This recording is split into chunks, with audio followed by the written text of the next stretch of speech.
Tonight, game 2 of a 5-match homestand as FC Cincinnati looks for consistency and 3 big points.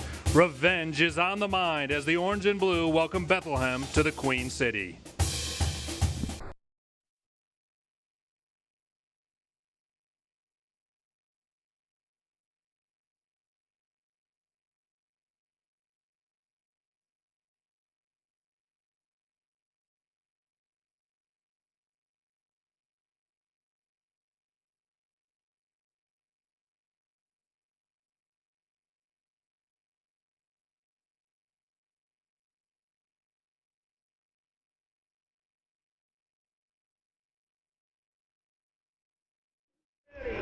Bethlehem Steel FC to the pitch.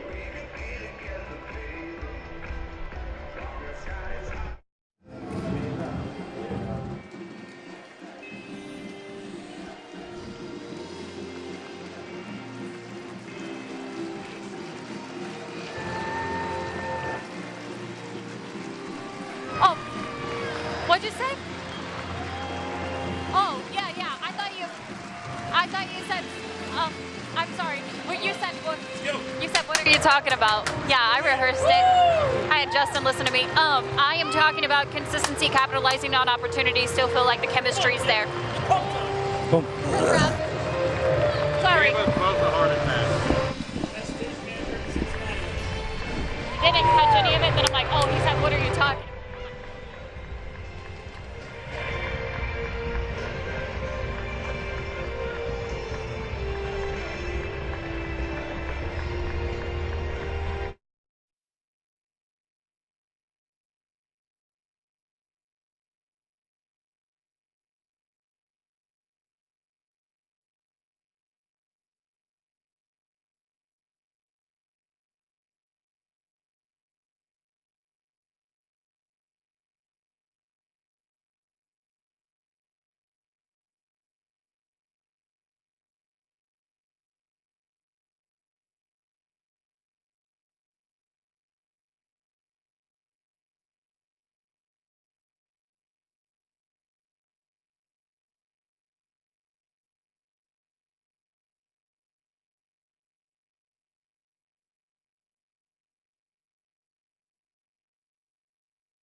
Tonight, game 2 of a 5-match homestand as FC Cincinnati looks for consistency and 3 big points. Revenge is on the mind as the Orange and Blue welcome Bethlehem to the Queen City.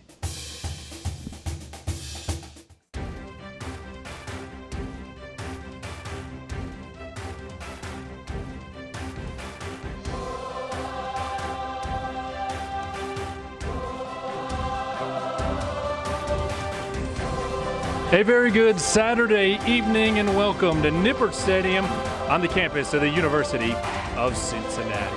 Tom Gletter, happy to be alongside my broadcast partner, Kevin McCloskey, as we get you set for now the 3rd meeting this season between FC Cincinnati and the Bethlehem Steel. And Kevin, the other 2 have taken place at Goodman Stadium. They've been strange matches, and for whatever reason, the Steel sure have had FC Cincinnati's number so far this year. Yeah, difficult challenges for FC Cincinnati. Obviously, a player sent off. Last game they played, missed on some good opportunities to score. But tonight's a home game for FC Cincinnati, so hopefully they can change that fortune. Well, another big crowd is expected, and both of these coaches are looking for consistency. And when you're looking for consistency, what do? You turn to some of your leaders. That takes us right into tonight's key matchup, which is brought to you by your local Volkswagen dealers, and these 2 will square off on the pitch this evening. Very similar roles for both teams as well, with James Chambers and Aidan Quinn kind of holding players for both teams. They'll be the heartbeat of the midfield, so it'll be a good, interesting battle between both. FC Cincinnati will feature the same starting 11 in back-to-back games for the first time this season. We'll get the full lineup and check in from the pitch when we return. This is FC Cincinnati Soccer.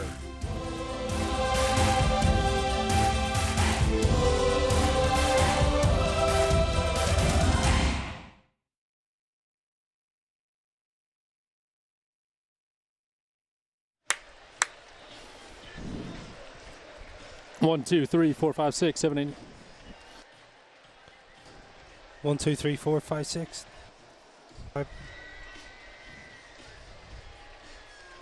3, 1, 2, 3, 1, 2, 3, 4, 5, 6, 7, 8, 9, 10. Yes, I did. Yep.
I rehearsed it. Tom Glenner and Kevin McCloskey back with you at Nippert Stadium, where tonight the 5th all-time meeting between FC Cincinnati and the Bethlehem Steel. Time for our starting lineups, brought to you by Toyota. Let's go places. And for Alan Koch, finally, the starting 11 consistent in back-to-back games. We will see the same 11 for the first time this season. And, of course, that features Danny Koenig up top as the attacking forward. At the other end for the Bethlehem Steel, a little bit different for Brendan Burke. His 8th different starting lineup in 8 games, but you got to watch out for those 2 forwards. Sekou Kone and Corey Burke both know how to score and have already hurt FC Cincinnati in 2 matches this season. All of our sideline reports tonight are brought to you by your local Cincinnati and Northern Kentucky Volkswagen dealers. So let's head down to the pitch and check in for the first time tonight with Lindsay Patterson. And guys, FC Cincinnati is looking for that consistency out there, capitalizing on opportunities. They feel like they still have that chemistry despite different player combinations this season. They want to build on the momentum after a good week of training, grabbing the win in the Open Cup on Wednesday. And a reminder, it's not about how you start, it's about how you finish. Well, and FC Cincinnati finished in a big way in the 117th minute, a goal by GB, who is suspended tonight but was eligible for the Open Cup. Tonight's match official is brought to you by Kingsgate Transportation. We could take it from here, and Malik Badawi is our match official, and he will be in the middle as FC Cincinnati in their traditional blue kits, ready to get the 5th ever meeting underway, and so he does. 2 wins apiece for each of these teams. FC Cincinnati won both meetings last year. Bethlehem Steel has won both meetings so far this year. Matt Boehner playing it along the near touchline. FC Cincinnati will work left to right here in the first 45 minutes. Fordyce playing in the direction of Koenig. Koenig gets tied up, wrapped his arms around Hugh Roberts, and will be called for an early foul. Today's injury report is presented by the Levy Law Offices. They turn your crash into cash. Kenny Walker still out with a knee injury. Aaron Walker out with turf toe, and actually one more late add to that is Justin Hoyt, who's doing very well coming back from his pulled hamstring. He is not in the 18. There was a chance he would be, but not included by Alan Koch tonight. Good tempo to the game so far, Tommy. Obviously a lot of energy around the stadium. Absolutely. They announced earlier this week over 15,000 tickets were out. The weather has held off. We had some rain showers about 2:30, but the forecast of storm seems to have passed away as we squarely knock on wood up here. And it appears though Austin Berry has drawn some blood here in the first minute. So he makes his way over to the FC Cincinnati bench. You can see team physician Angelo Colosimo helping him out. So Barry's going to have to step out for a moment. And let's take a look, Kevin, at tonight's keys to the match, which are brought to you by your Tri-State Chevy dealers. Lindsay mentioned it earlier, right? Consistency with the lineup. I think that's going to be huge for Alan and the guys, understanding that chemistry. And the second thing is, that flow and attack, being able to have the confidence to to get in between the lines, to create numbers up situations for FC Cincinnati will be huge. Well, FC Cincinnati's going to be smart right now. It appears as though Austin Berry has drawn blood from his head. You can see there in the corner of the frame, or you could moments ago, he was being attended to by the team physicians and the medical staff. Looks like Aiden Quinn's just dropped back into that center back role. Terrell Fordyce holding back defensively in the midfield a little bit with Quinn back at center back, and a hard foul right at midfield. Let's go back and see where Austin got dinged. Going for the header. Yeah. And Corey Burke got a piece of him. Just caught him underneath the eye, it looks like. So they'll try to get Austin Berry. That certainly would be a big loss for Alan Koch if he could not continue. That means that Paul Nicholson is up, getting ready immediately. Nico has seen plenty of experience filling in at center back, so he can be ready to step in. And actually had to do it when these two teams met earlier this year. Yeah, I mean, Paul can obviously fill in there. I think with Austin, they're looking to clean it up. Hopefully there's nothing wrong with his vision. That would be the biggest reason, obviously, to make the change. As long as it's a cut, you should be able to clean it up and patch it up. Should be back on here in a while. Assuming they can manage the blood and stop the bleeding. So the team physicians working on Austin Berry while FC Cincinnati plays a man down here in the early going. 4th minute, we are scoreless. Bethlehem Steel trying to take advantage. Now remember, of course, Paul Nicholson starting for Austin Berry in the first meeting of the year back on April 9th. Nico received a yellow card very early in that match. I'm sorry, a red card very early. It was about the 22nd minute. So he was sent off. That was after Justin Hoyt pulled his hamstring in the 12th minute, so FC Cincinnati was down 3 defenders in that. It had to play a man down for most of the match and fell in that one. In early April, they then met again in late April, a match in which FC Cincinnati actually, and you mentioned it in the open, played really well and got unlucky at the end. Yeah, go back to that first game. I mean, talk about challenges. I think that was probably more than what Alan expected, and certainly tested this team early on. But like we talked about earlier, you know, it's good for them to get home. They've added some key players to this roster as well, so hopefully they can get 3 points tonight. Ball will roll out far touchline and a throw in for the orange and blue. And now Koch going over to check on Austin Berry and see about his availability here to return. Tonight's broadcast of FC Cincinnati is brought to you in part by UC Health, and that's not just because of our conversation over the last 5 minutes. Austin Berry is now up, and they appear to be cleaning him off, so it looks like number 22 in blue will be returning shortly. That's certainly good news for Alan Koch.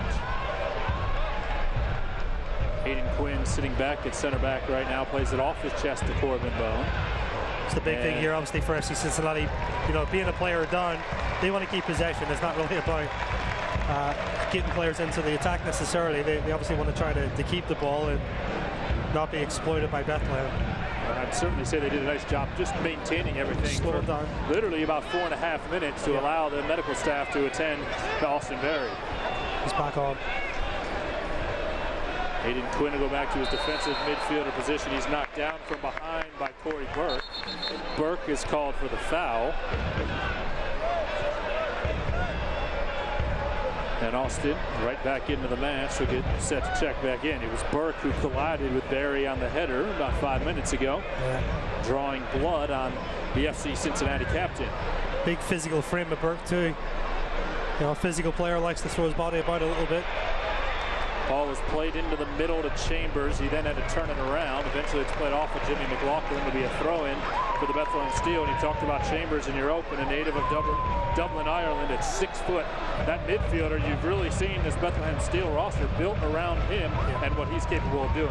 Yeah, I think, you know, we talked about this last week with any MLS 2 team. It's very hard to create consistency, but you need someone in there. You know, I think for Bethlehem, Chambers is that guy. You know, they've given him the captain's armband. They obviously believe in him, and he'll be kind of the focal point of Bethlehem's attack tonight. Chambers missed the first 4 matches of the season, has played 3 straight, and tonight making his 4th consecutive start. Kadeem Dakers out wide to Boehner, who has some space, and the flag went up. Offside is the call.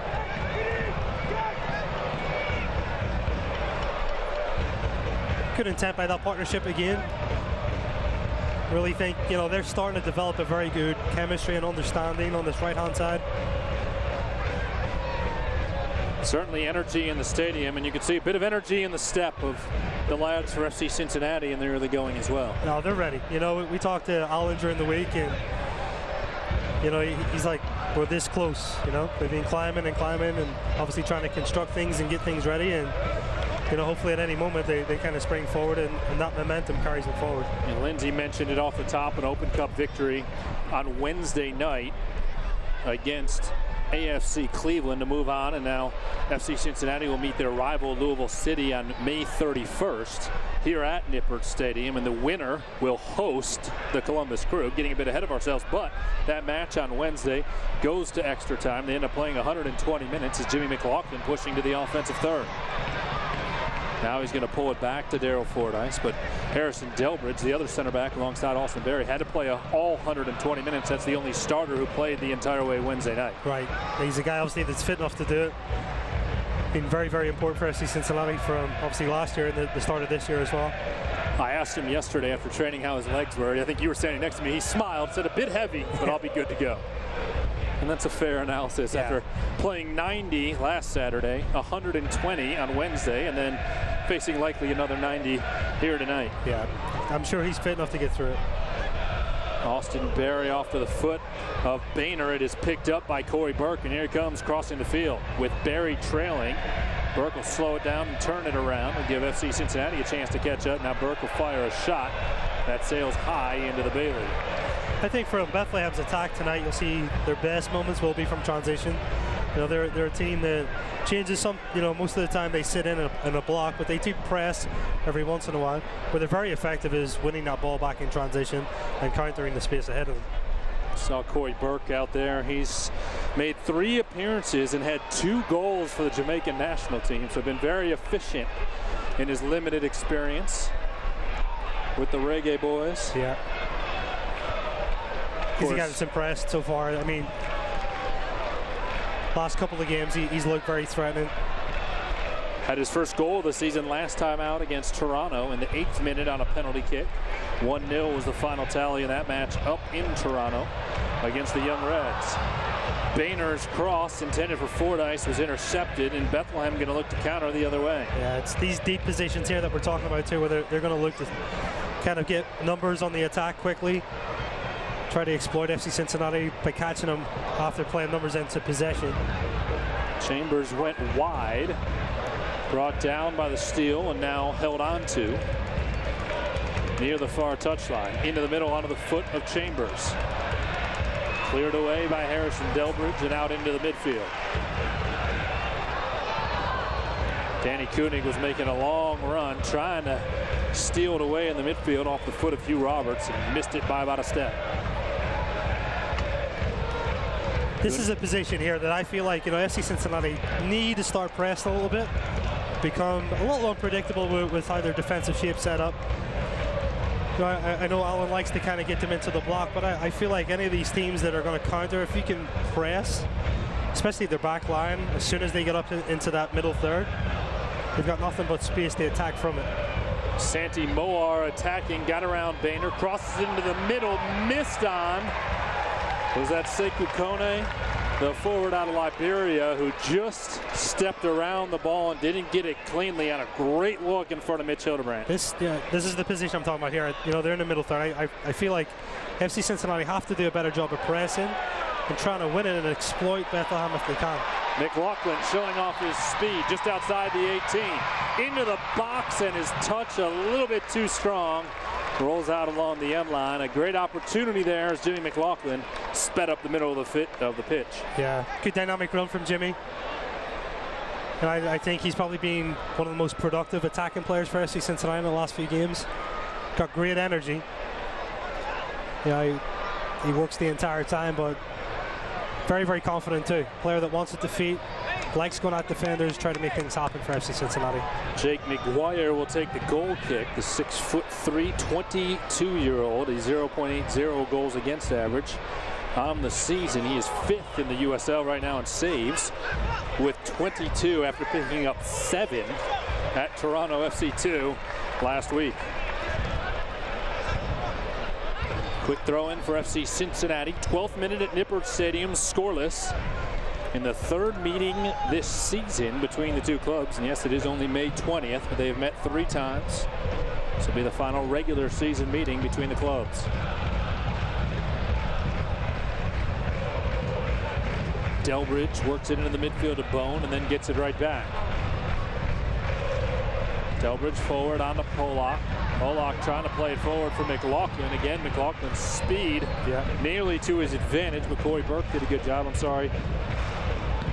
Chris Wingate of keeping him away. Aiden Quinn with a touch. Now Fordyce over to McLaughlin. Back to Fordyce. Koenig. Dakers with his left-footed Kadeem Dakers.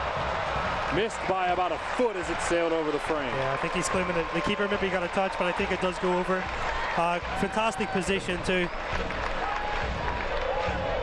Ball just gets played in. Calls off Koenig, takes it, puts it onto his left foot. Decent strike. I think McGuire did a good job pulling his hand back at the last moment too. Yeah, unlucky there from Dakers though, not to get it on frame. McGuire had a fantastic save in that match against Toronto FC2, late to keep it at 1-0 and secure the victory. It was his 3rd clean sheet, which ties him for 1st in the USL right now. Better press there from FC Cincinnati. Matt Boehner is fouled right at midfield as Santi Moar got a piece of him. Austin Berry was set to put it back into play. What started as a 3-match homestand with Open Cup dates has now turned into a 5-match homestand in May for Alan Koch and the Orange and Blue. Matt Boehner off his chest to Dakers, trying to keep it alive with his head. Now he does. Dakers onto his left. Bone looking for a shot. Fordyce got out wide. I'm not sure Corbin saw him. Just trying to find him wide, honestly. I think he was being patient with it. Now Bone's going to pick it up wide, right along the end line. Crosses it. It's sent straight into the air. Danny Koenig has his first. No, they'll say a foul on Danny Koenig. I think he just leans into him a little bit.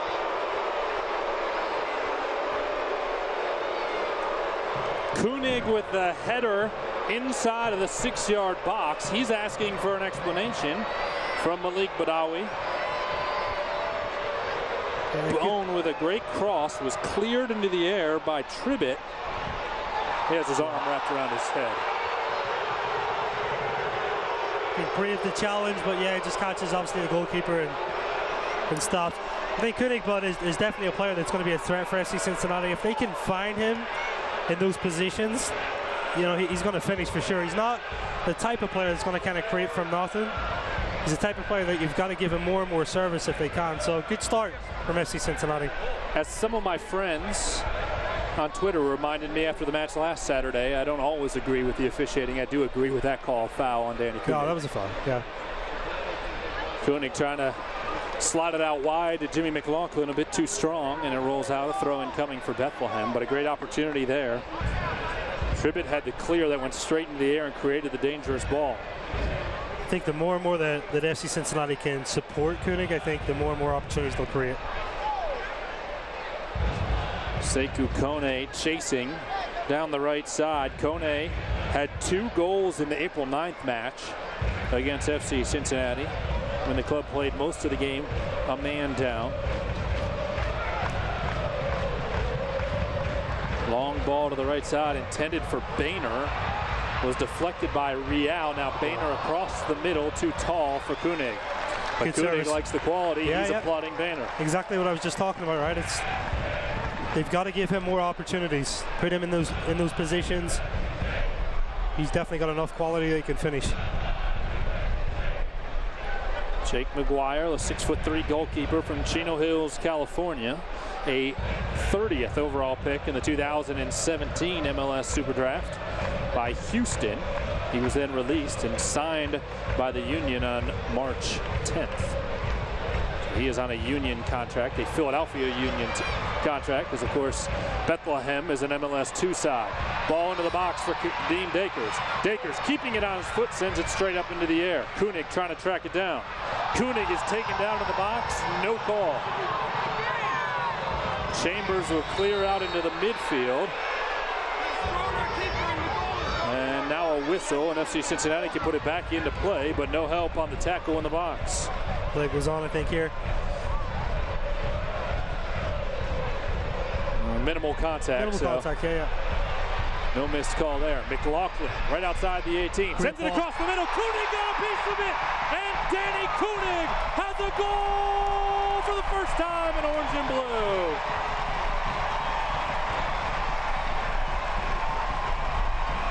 A huge early strike for FC Cincinnati, who's on top. Great finish by Koenig. Great ball by Jimmy McLaughlin too. Jimmy gets a great switch out, has a look up, outside the right foot, bends it in. Just what we were talking about. You've got to give him delivery and service, and he will finish. The smoke is set off in the Bailey, and FC Cincinnati has been looking for early confidence in these matches, and they find it tonight in the form of a 6'2" forward from Denmark. You talked about just witnessing, you know, confidence in their step.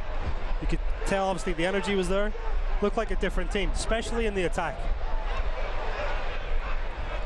Real going to try to work it across midfield, right to left. Bethlehem in all white tonight. To the right side, Moar. He'll send it across the pitch to Nenko. Nenko can't play it. Polak will get a throw in deep in the defensive third for FC Cincinnati. Tonight's broadcast of FC Cincinnati is brought to you in part by your local Cincinnati and Northern Kentucky Volkswagen dealers.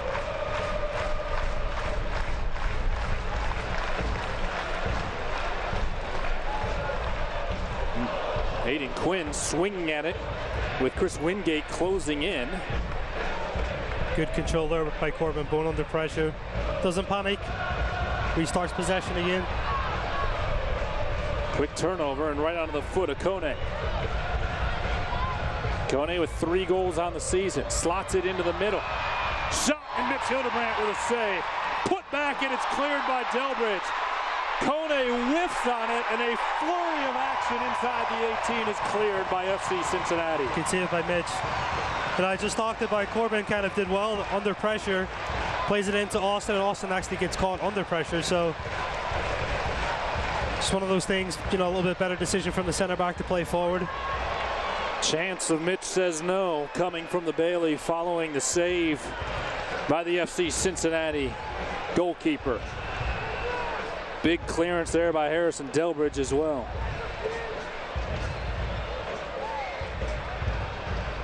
Dakers turns it over right onto the foot of Moar. Santi Moar into the middle. Gets it back on a quick touch. Moar trying to get around Fordyce. Chambers with a right-footed shot is way wide, and a goal kick coming for Hildebrandt. A little bit ambitious there, I think.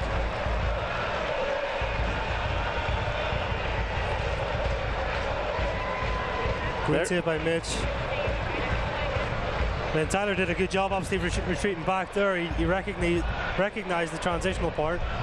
Sekou Kone knows he missed on the 3rd opportunity there. Drop back in to protect it, yep. But handled well defensively by FC Cincinnati as well. Now a turnover in the midfield. Moar. Right back to FC Cincinnati. Quick pressure to the right. This is good. Bone out wide to Dakers. Dakers sends it into the middle, deflected away. Ball rolling to the near touchline, and Dakers does a nice job of keeping it with the orange and blue. Pretty obvious, you know, FC Cincinnati are trying to get in behind him. Dakers and McLaughlin are getting into these positions where they've turned Bethlehem's back 4. And then it's space for Danny to kind of react, right? He's got to change it a little bit, sometimes going front post, back post. But they certainly have the space and the opportunities to create. Barry was fouled by Sekou Kone. So FC Cincinnati will keep the possession now in the 21st minute, leading 1-0 at home. Got to get closer to him, though. Koenig around a defender. Koenig trying to get in the 18, sliding, can't keep it on his foot. Yeah, I think Corbin's got to read that a little bit. Anytime that, you know, Koenig or Jimmy or Dakers get behind the back 4, Corbin has to also penetrate. He has to create that extra player and that layer, okay, in between the lines. Tyler Polak has taken down FC Cincinnati. 3 draws and 2 losses in their last 5. This is not a franchise that has gone 5 matches without a win in league play very often. looking for a win and 3 big points here tonight.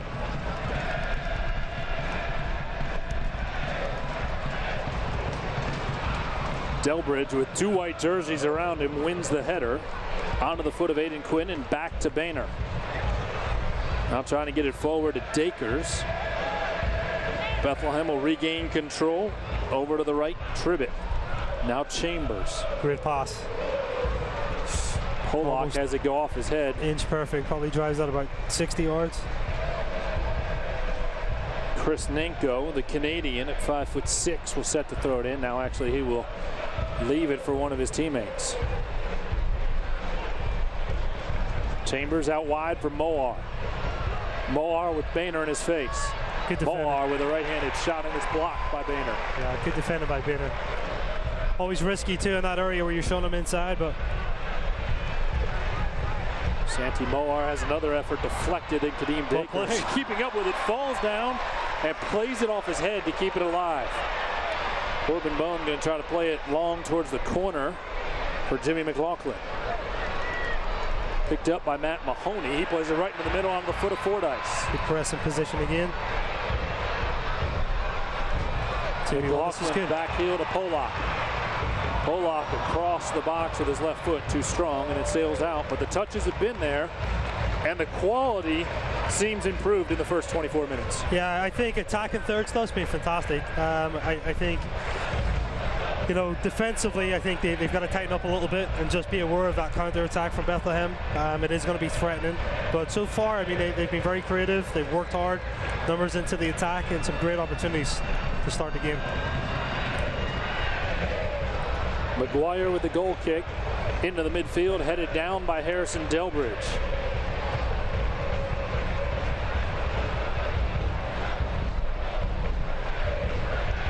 Knocked back across midfield. Bethlehem will play it on the left side to Matt Rial.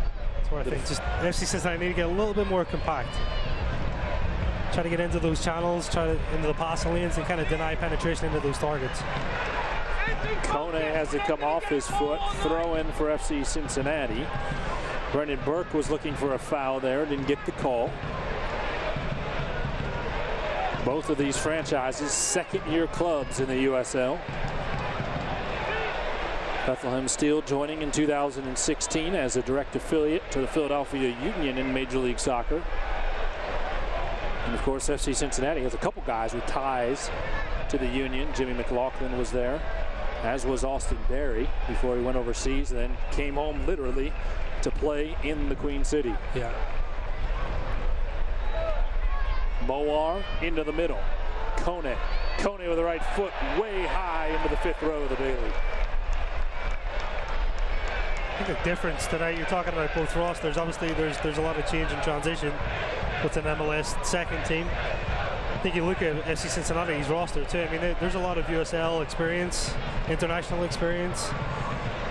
Really should be the difference in the game tonight, you know. Had a chance to chat with Brendan Burke on Thursday about FC Cincinnati and preparing for this club.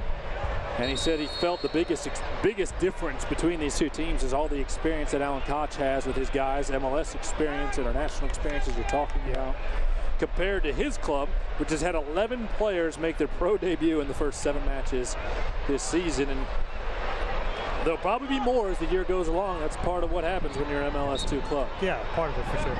I think, you know, it'll be more evident the longer this game goes on as well.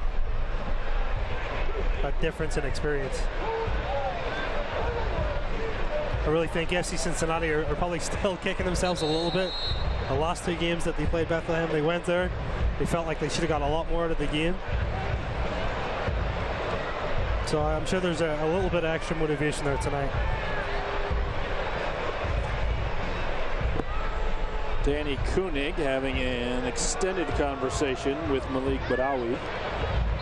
Kind of charged in as James Chambers was trying to put it back into play. Koenig was booked, one of 6 FC Cincinnati players to receive a yellow card in the match last Saturday.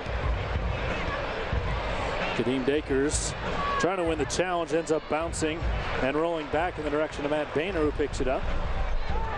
And now Aiden Quinn working up the middle. As well here. Corbin Bone knows he got an unlucky touch, trying to push it forward to Kadeem Dakers. Yeah, trying to play quickly there and counter. Obviously, Bethlehem, they were numbers down in that situation.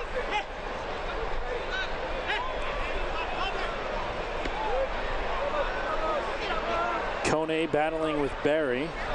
Bone will tap it back to Fordyce. Just notice Darrell's taken up more of a kind of number 8 position tonight. Where Corbin's that guy that's kind of supporting Danny underneath. A little bit of a change to the midfield 3 for FC Cincinnati. Barry into the middle onto the foot of Corbin Bone. It's good from Jimmy too to come into central positions. Then Tyler obviously is that extra layer wide.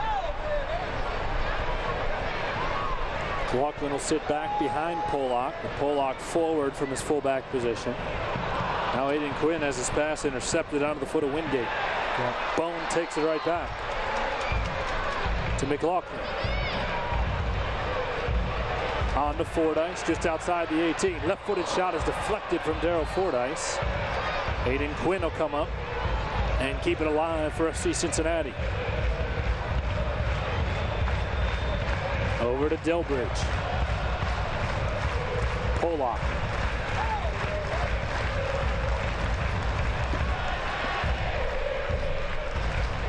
Back to Bone and out into the midfield, Delbridge.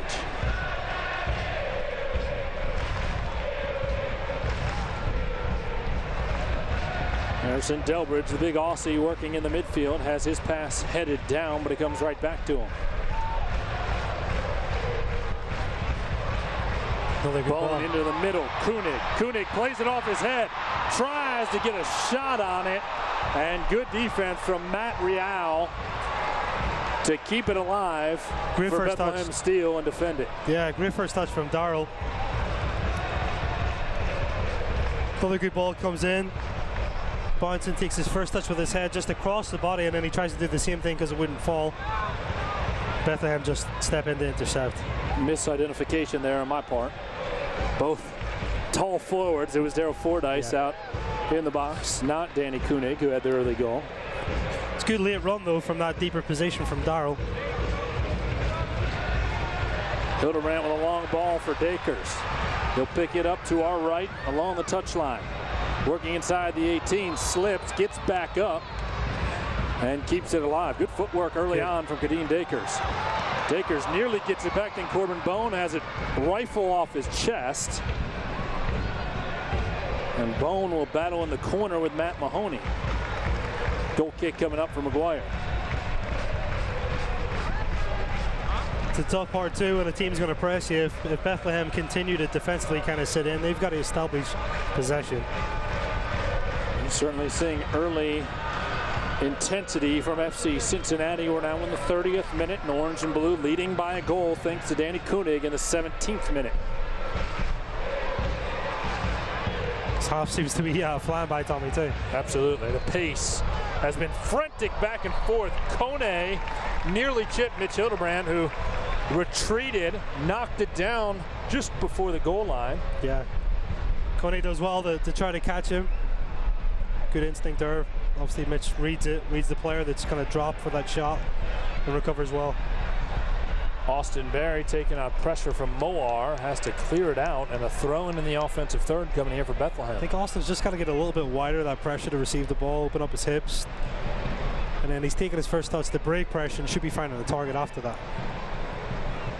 Real, who made his pro debut last week at Toronto, with the start, played 83 minutes, making his second career start tonight. Fordyce unable to get to it, but Bethlehem Steel plays into the middle and nobody home. Then Aiden Quinn falls down. Kone trying to get to it, and a foul is going to be called on Aiden Quinn in the box. It's a penalty, yeah. And a penalty for the second consecutive game at home and the second time this season is going to be called between these two teams in favor of Bethlehem.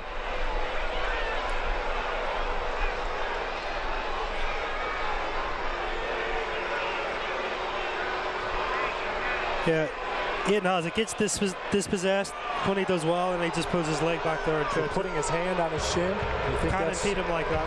It's a penalty.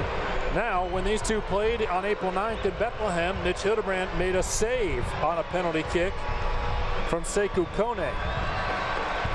He's 2 for 3 on penalty kicks this season. Can he get a third save here in the first half? Sekou Kone looking for an equalizer in the 32nd minute. Kone goes to his left. Mitch guessed that way, but didn't get enough of it. And Sekou Kone has his 3rd goal this season against FC Cincinnati. Fantastic finish and composure there. He allows Mitch to kind of react and just a little dink into the middle of the goal. Watches, lets him commit first. Little dink. Great finish. Talk about confidence. So FC Cincinnati strikes first, and then a penalty kick following the foul by Aiden Quinn makes it 1-1 in the 32nd minute. Harrison Delbridge is fouled at midfield.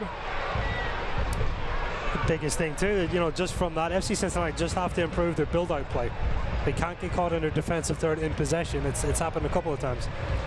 Going back to how that ball got played into the box, it looked like it was going to be an easy clear for FC Cincinnati, and then the clearance isn't made by Aiden Quinn. Kone gets involved, and all of a sudden he's stepping up to the spot. Kone now is taken down in the midfield and is slow to his feet. He is looking for some discipline as Malik Badawi comes over to check on him. You know, the back four, and obviously Aiden Quinn as well for FC Cincinnati, they've got to be aware of Bethlehem's speed. You know, they've got an attacking four. They can press. They will press you and try to catch you. Sekou Kone, that's a complete acting job, as we just saw in the replay. Delayed reaction there for sure. He swiped at Austin Berry. Yeah. The ball was played away, and then suddenly his right knee was throbbing in pain. Yeah. He's trying to get something. And it's certainly an acting job. He saw Aiden Quinn in the area of him. Of course, Quinn had just taken him down in the box, which resulted in the game-tying goal. Over to the left side, off the head of Koenig, won back by Bethlehem. Now Corbin Bone out wide to McLaughlin. McLaughlin with 2 defenders on him. Does well to try to get it inside the 6-yard box, but it goes into the side of the goal, and a goal kick coming up for Jake McGuire. Tonight's broadcast of FC Cincinnati is brought to you in part by your Tri-State Chevy dealers. Certainly gives, you know, Bethlehem a lot of confidence here. I think they just broke momentum for FC Cincinnati back in the game. Well, Nippert Stadium buzzing a little bit with the early lead. Up until a point, I think FC Cincinnati were in control of the game, you know. But that's how the game goes. Koenig called for a foul right at midfield, trying to win a header. I think a big thing in these next 5 minutes, though, is trying to stop this wave from Bethlehem, you know. Matt Boehner heads it down, out along the touchline. Bethlehem screaming that Matt Boehner hit it with his arm as he was flying towards the touchline. Not the call from the match official. And Real, well, no, now he'll put it down, and they are going to say it was a handball. So they'll say that Boehner got it unintentionally. So instead of a throw-in on the near touchline, it's a free kick about 5 yards inside of the touchline. This will be a dangerous position too. Bethlehem has scored a lot of goals off set pieces this year. Definitely going to be a threat for them tonight. Either Chambers or Real will take it. Chambers with his right or Real with his left. It's Chambers into the box. Mitch Hildebrandt trying to get it. It bounces over him, and then he collects it and actually was fouled in the box on the effort. And Chris Nenko got a piece of him. Could be even an offside, I think.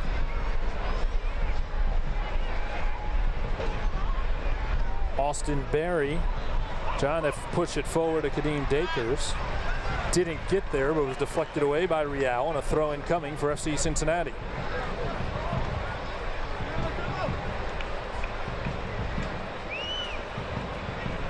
Sekou Kone tonight making his 7th start of the season for Brendan Burke, and now has 4 goals on the year for the Bethlehem Steel.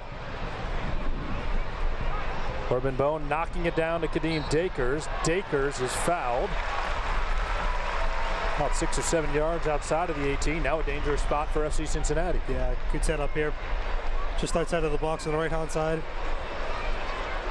Really want a left footer, but looks like Aiden Quinn may be stepping up. Well, you have a left footer in Aiden Quinn who can strike it very well in these set pieces. He's going to be pushed to his right a few steps. Pushed him out a little bit. They play it quick. Kadeem Dakers was going to try to pick it up and take it in on McGuire, and Badawi has other plans, going to make him try it again. Nobody had Dakers checked over to the right side. The referee had shifted it. I think he had held up his whistle too, so Eden's just trying to get the play quickly. So McLaughlin is there as well. You have the height of Delbridge, Koenig, Barry, and Fordyce to the left of Aiden Quinn. Depends on the setup of the wall and the goalkeeper's position in here. I'm sure Aiden's going to factor all of that in. Still got Kadeem Dakers to the right if he were to play it short. Quinn with the left foot hooking towards the goal, and it sails just over. Yeah. Comfortable enough for the goalkeeper's vision as well. So no danger there for Jake McGuire. McGuire played 4 years at Tulsa, 67 appearances for the Golden Hurricane. We are now in the 39th minute, tied at 1 apiece. Delbridge was trying to get to the header, could not. Barry struck it instead, and then he stepped on the foot of Sekou Kone, and he's limping a little bit. Kadeem Dakers is going to come out wide and tap it back for Matt Boehner. Boehner has taken off his foot. Wingate won it back for Bethlehem. Corey Burke, who's been quiet the last 20 minutes after being involved heavily early on, got to it, then committed a foul.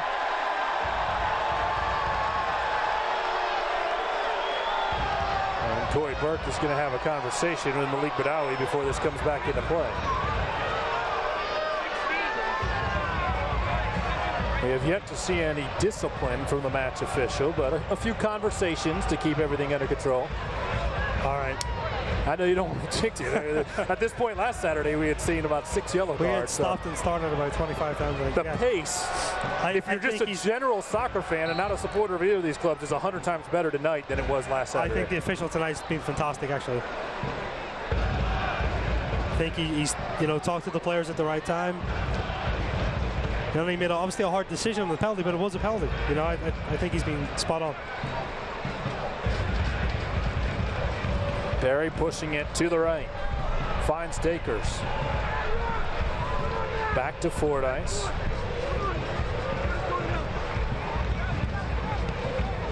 And now Delbridge in the middle. Don't need to force it. Delbridge looking to play it long for Koenig. Fordyce going to pick it up, try to get it off to his chest. Koenig fighting for it in the box. And McGuire dives out. Koenig collided with Wingate. Wingate's still down, grabbing his knee. Almost had to eat my words there, but I was just talking about it. I mean, they have numbers. I think Bethlehem are giving enough space up that FC Cincinnati can really get into a rhythm and really improve their possession and have some attacks. But, these balls over the top so far have been pretty successful. So the medical staff's going to come out and check on Chris Wingate. Take a look at that ball into the box. Fordyce lost it, then Koenig came in tight on Wingate. Comes in. Physical player about it. Yeah, got his foot pulled out a little bit. He's a guy that's going to, play every single play. It's a center back's nightmare, honestly.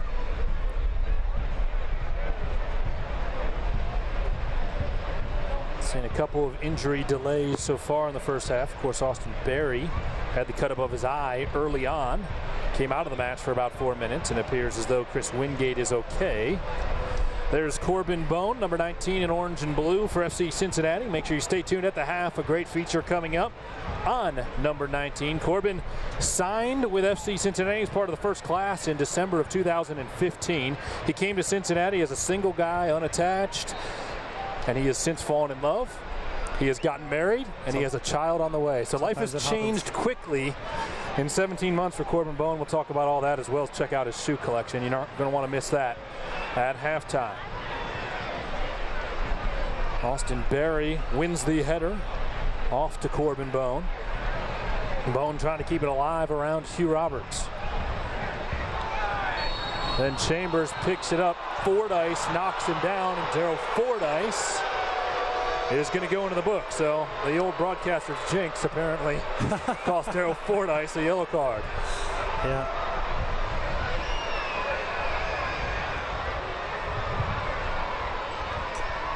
Stop the wait and see. Ladies and gentlemen, yellow card issued to number 16, Daryl Fordyce of FC Cincinnati. For Fordyce, that's his first yellow card of the season. And Jake McGuire will step up. So we'll take a quick look at. That's tough.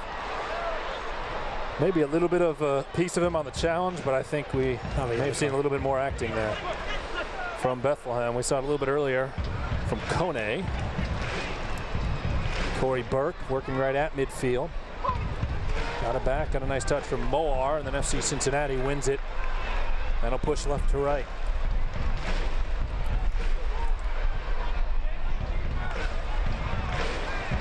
McLaughlin waiting for some help from Pollock. Pollock drops it back to Bone. Quinn over to Barry. FC Cincinnati showing patience here. Yeah.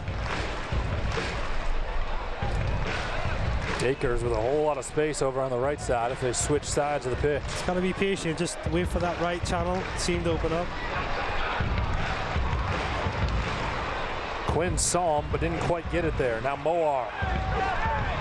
Taken down by Matt Boehner. They'll play on. Slid out to the right. Bethlehem in the midfield. We'll have 2 minutes of stoppage time once we reach the full 45 from the first half. McLaughlin loses it off his foot. Chambers out wide. Talk about Harrison Delbridge. It doesn't look like he's tired. No. He's covering ground as always. Oh, what did he tell us? I'll be ready. Making fantastic decisions. Yeah. And honestly, God, I hope I don't jinx him again. All right, I'm going to stop talking. For my money, he was the man of the match the other night. GB, I think, was named in the stadium as the man of the match. We had no broadcast on Wednesday night for the U.S. Open Cup match here at Nippert Stadium, but Delbridge was playing very well. You would have thought it was a cup final the way he was out there getting after it. I talked earlier about Jimmy being probably the most productive player in attack. Harrison is definitely that rock in defense. I mean, he's been fantastic over 2 seasons. Throwing the offensive third for FC Cincinnati, Boehner to Bone. Bone tried to give it back. Boehner misread it. He was cutting in, and then throwing will go to Bethlehem.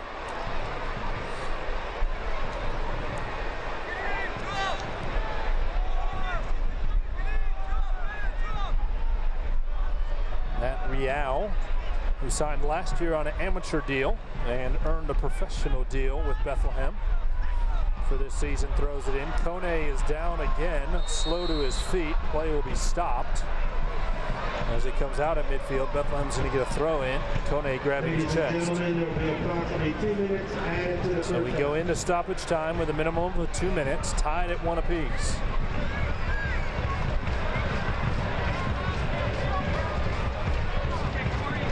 I think Bethlehem here, they're the team that's really trying to slow the tempo down.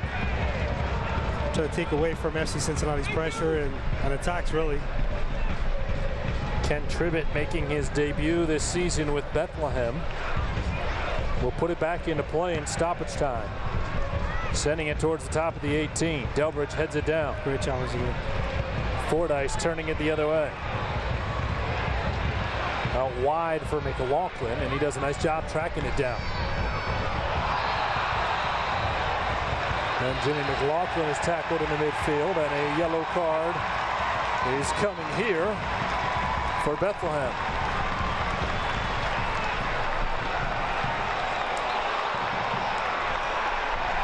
Krisnenko ends up in the book.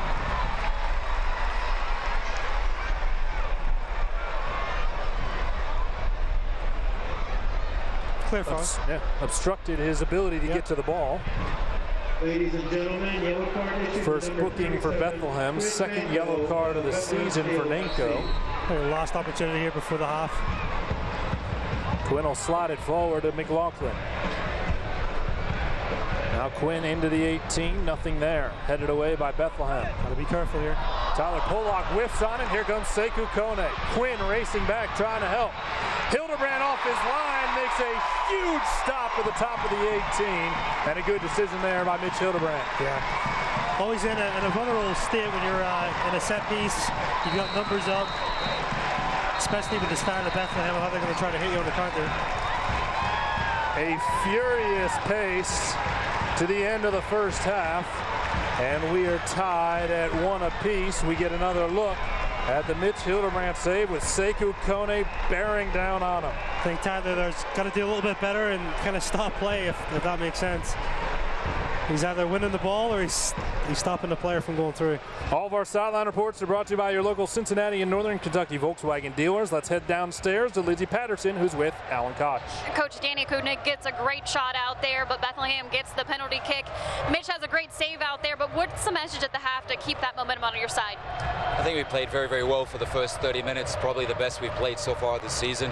Created all sorts of opportunities from a variety of different ways. We deserved to be 1-0 up.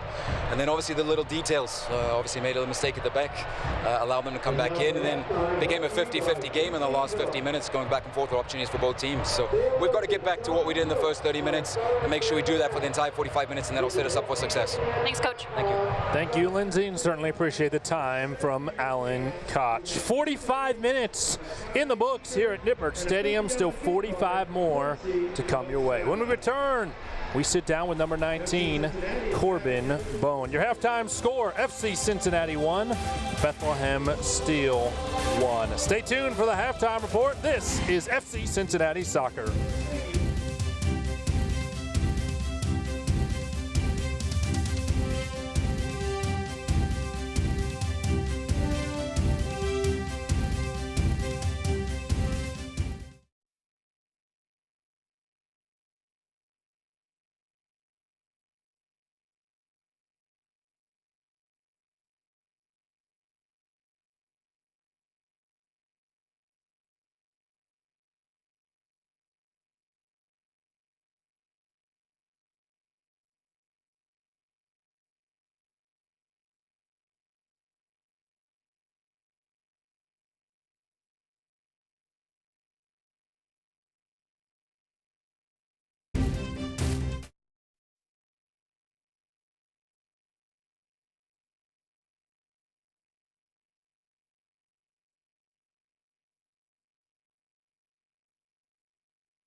We're at halftime from Nippert Stadium, where FC Cincinnati is hosting the Bethlehem Steel. Midfielder Corbin Bone has seen his life change drastically since arriving in Cincinnati.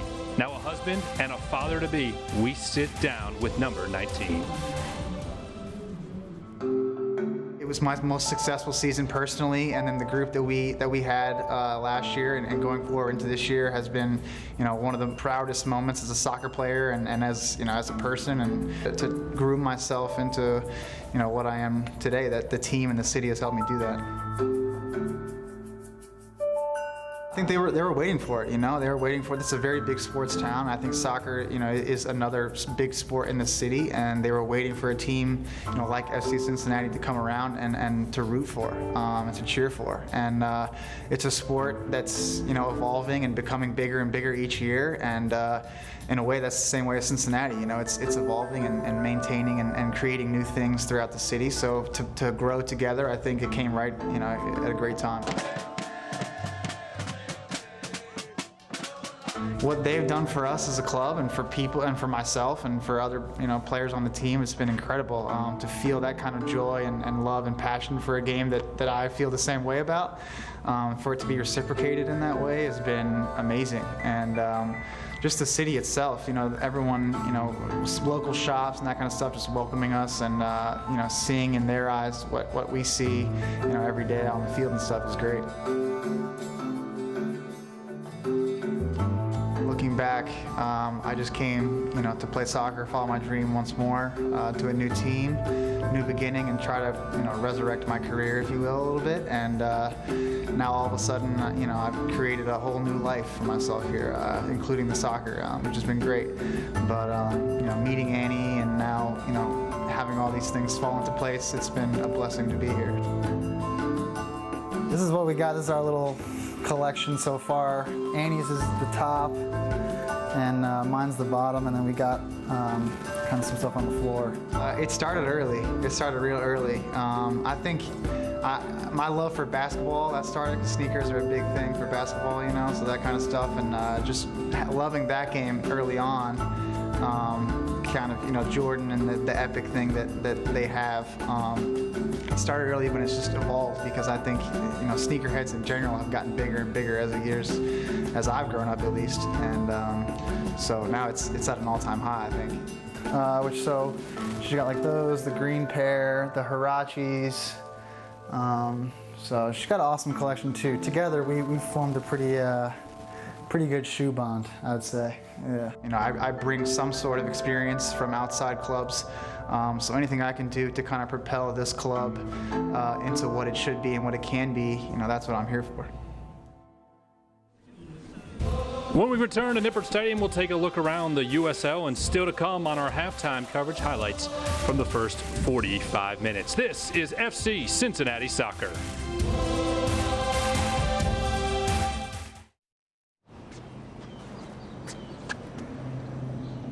Here is my handle and here is my spout. When I get all steamed up, then I shout. Tip me over and pour me out. Oh. It only takes a moment to make a moment. Cheers. Take time to be a dad today. Here's your check.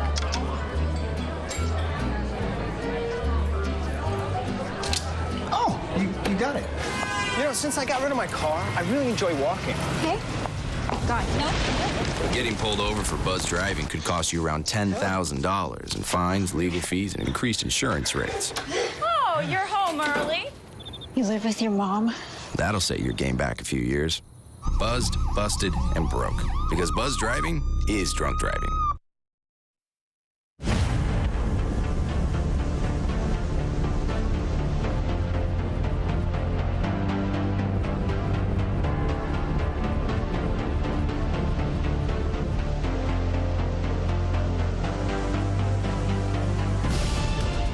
Raise the stakes. Expectations are high. Our biggest season yet will break records with elite players and future stars.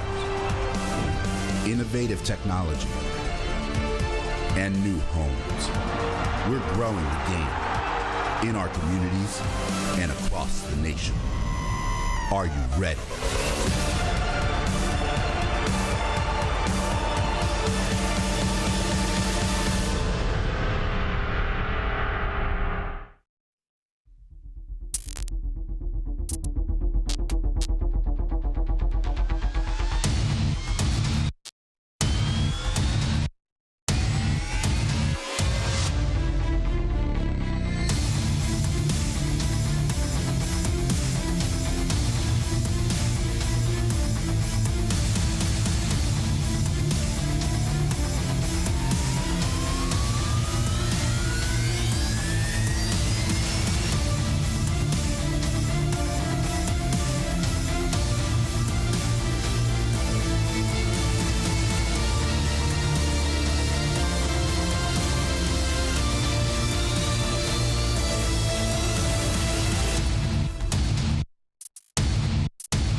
The CONCACAF Gold Cup kicks off in July with Raymond James Stadium in Tampa, Florida, hosting the U.S. men's national team versus Martinique on July 12th. I've been in many stadiums in the United States throughout my career, and there's not a finer venue than Raymond James. So I think I can say on behalf of CONCACAF and U.S. Soccer, we're thrilled to be coming here in July, and it's going to be an exciting time.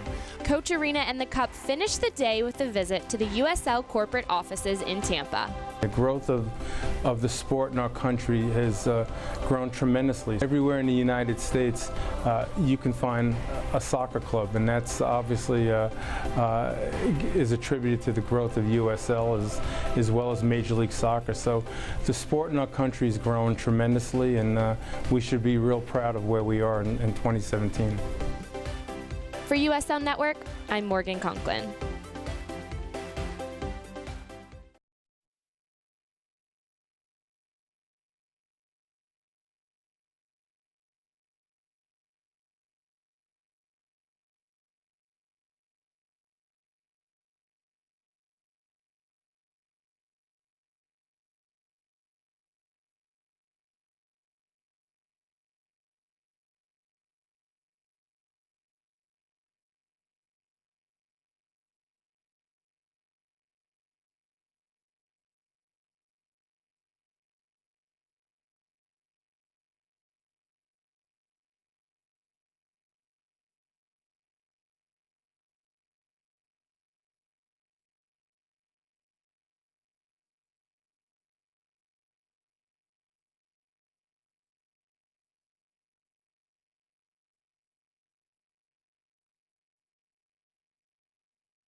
Tom Glenner and Kevin McCloskey back with you, where we are at the half at Nippert Stadium between FC Cincinnati and the Bethlehem Steel, tied at 1 apiece. Kevin, a tough first half. FC Cincinnati came out and Coach Koch said it, played pretty well for the first 30 minutes, but then the penalty kick made it 1-1. So let's take a look at the first half highlights brought to you by Papa John's. And it started early with Austin Berry getting dinged and FC Cincinnati having to play about 4 minutes, a man down. You talked about the pace of the game being very fast, very physical to start with those first few minutes. Austin picked up a little knock just above his eye, but was luckily, able to continue with it. Got him back onto the field. And then from there, really, FC Cincinnati started to create a lot. A lot of momentum going forward. Baker's unlucky with his shot. This opportunity just went over the bar. Another menacing run from Corbin Bone, and Koenig does a great job just physically battling, but obviously impedes him, and it is a foul out. So Koenig is called for the foul. That one's wiped out, but then Jimmy McLaughlin got things going. Great ball in from the right-hand side. Little dink over, and Koenig obviously is very, very brave, outstretching for a diving header. Just curves it right into the area.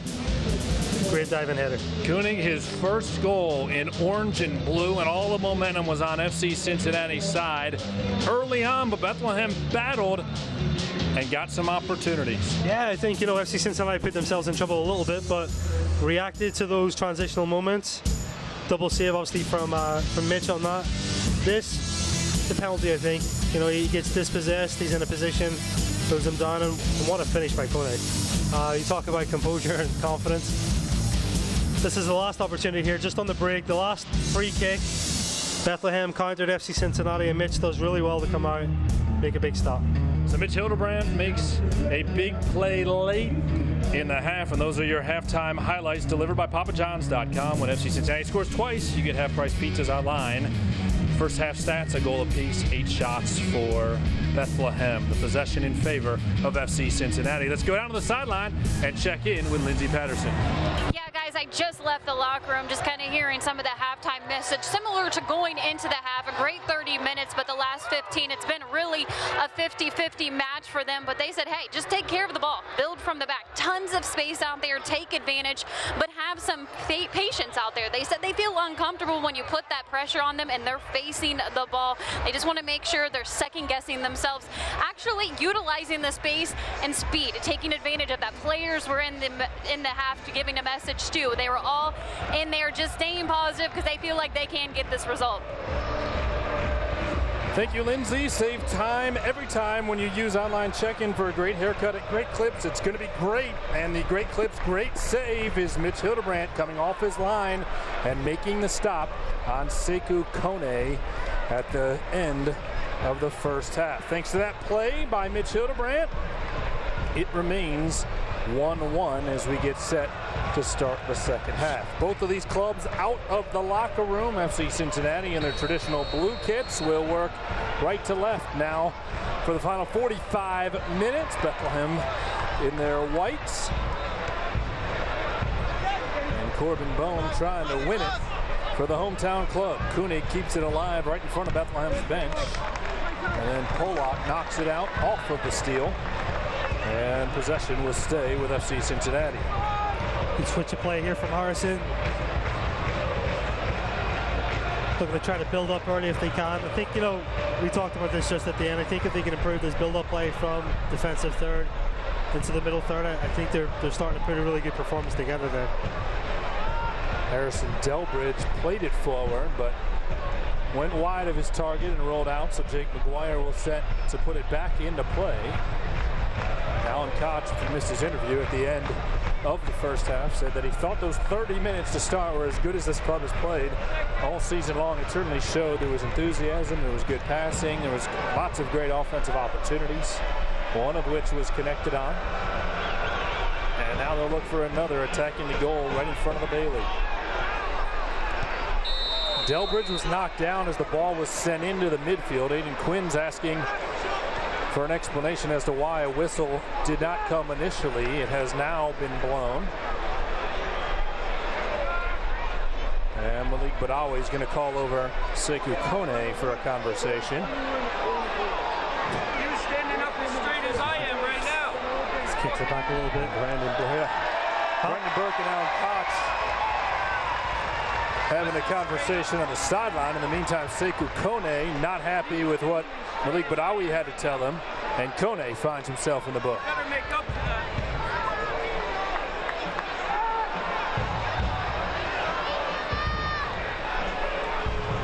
So a bit of a disagreement to start the second half. Sekou Kone has picked up his third yellow card of the season. Aiden Quinn will wait to put it back into play. Jimmy McLaughlin now will have a conversation with Malik Badawi.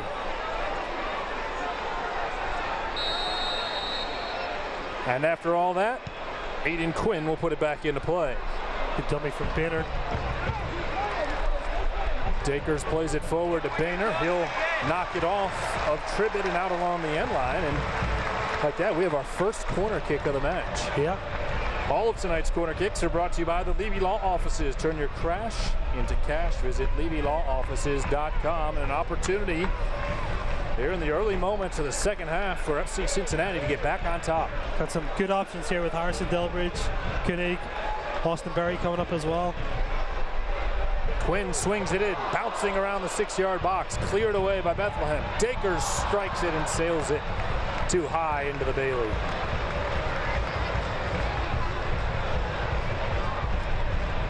Tonight's broadcast of FC Cincinnati is brought to you in part by the Montgomery Inn. Jake McGuire will have the goal kick and play it short.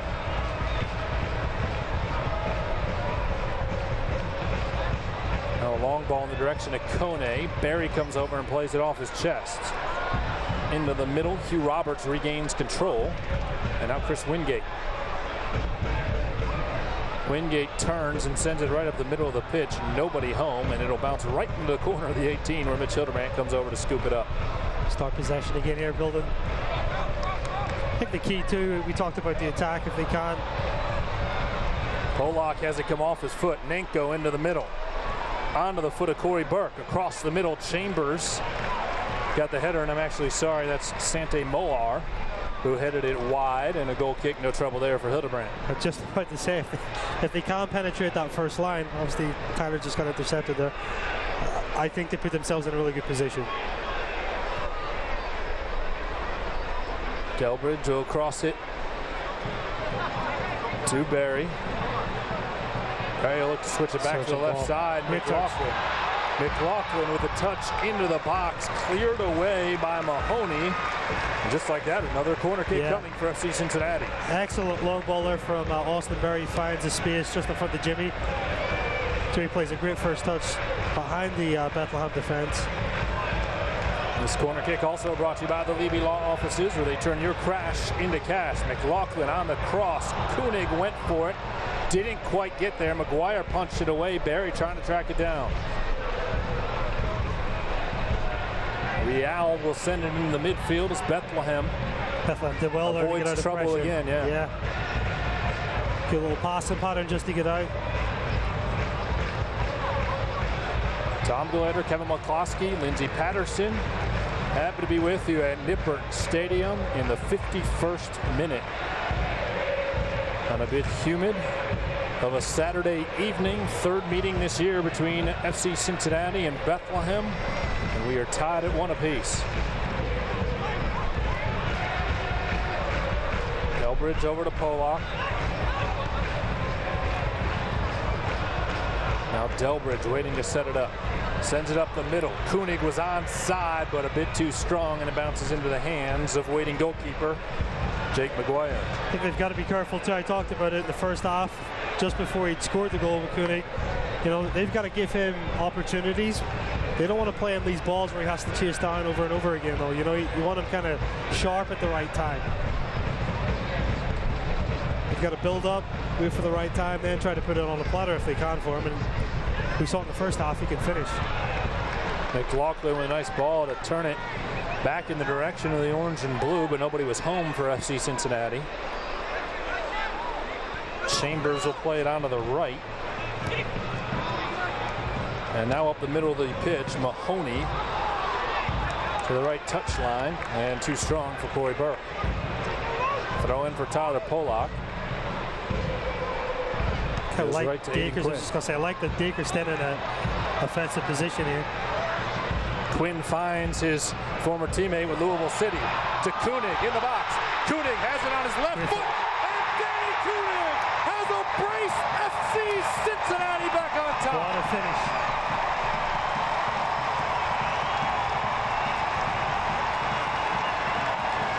Danny Koenig in his second game playing for FC Cincinnati has a pair to give FC Cincinnati a 2-1 advantage.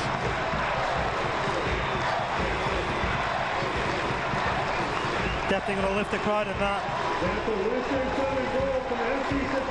Play starts, I talked about it. Diggers is in a great offensive position. Hayden Quinn turns, penetrates the ball over the top, opens up the space, tries a first-time shot. Here's the thing, takes this extra touch, looks up, great finish. Kadeem Dakers picks up his first assist of the season, and Danny Koenig, his second goal of the match. And the energy is back at Nippert Stadium.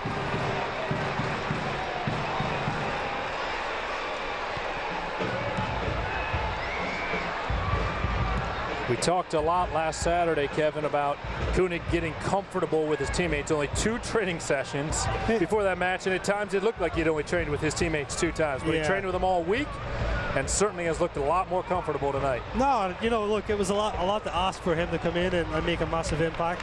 We certainly felt like, even in the broadcast, we felt like he was a threat. I honestly don't think that FC Cincinnati provided enough service to him last week, though. I think that was really the kicker. I think tonight they have been able to do that. He's gotten into great positions, and obviously, you know, he's made Bethlehem pay. He had an early goal waved off as well when he committed a foul in the box. Tyler Pollock sliding over to break it up, but Chambers trying to keep it alive. Fordyce with a bicycle kick to clear it out of there. Koenig trying to win it back defensively. He knocked over Chambers. Fordyce up the left touchline. See Cincinnati trying to press a little bit. They want the game played in this half, you know. Just got to be careful, though, from the counter. They're the team that's going to, Bethlehem are the team that's going to try to hit them on the break just like this. Here comes Nanko. Nanko into the box. Harrison Delbridge. That's become his signature play as a center back for FC Cincinnati. The sliding tackle to get back. Right. And he made it yet again there. And anytime you see this, you know, style of play with the counter, you just got to be able to deal with it. You know, you got to be able to recover quickly. You got to be able to delay, make the tackles at the right time, which Harrison comes up big there. Corner kick in the meantime for Bethlehem. This will be their first of the evening. It comes in the, well, it'll probably be the 56th minute by the time James Chambers takes it. The midfielder from Ireland. Two Steel players have come over, and they will play it short to Wingate. Wingate knocked down by Pollock. It's sent across the middle. Headed, and Mitch Hildebrand makes a huge save to knock it over the goal. Does well. Follows the flight of the ball for sure. Mitch says no yet again. Good ball in. It's one of those kind of floating headers too, and he does well, as I said, to catch the flight of it and does enough to push it over. Real had the nice cross.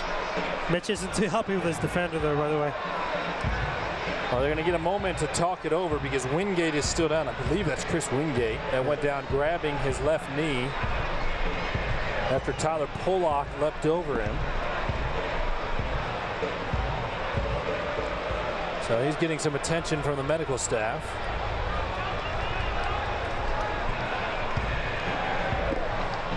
It appears as though Brendan Burke is ready to make his first sub of the match. Josh Hurd has his jersey on, but has not come to midfield yet.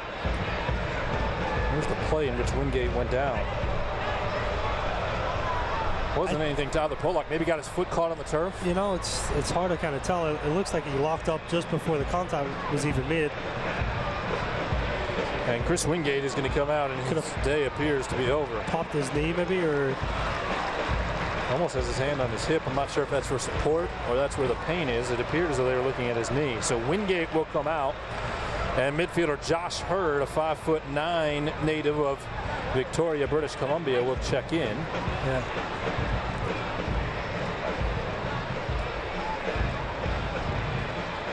And in the meantime, FC Cincinnati has to defend a corner.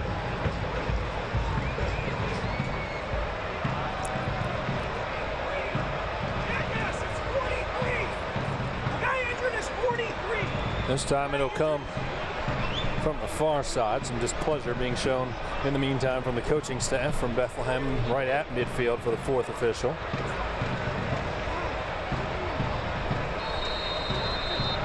Hurd on, and Bethlehem with a corner from the far side, trailing by a goal. The cross, looking far post. Nanko got it and sent it out along the end line. Absolutely no trouble there for the orange and blue. She'll be disappointed with that delivery. Hildebrand's going to play right up the middle to Quinn. Quinn looking for another long ball to Dakers. Dakers trying to create trouble, is taken down just outside the 18 as he was headed back to McGuire. No whistle, and play will continue. I think Tribbett does a great job there for Bethlehem, heading all the way back to his goalkeeper.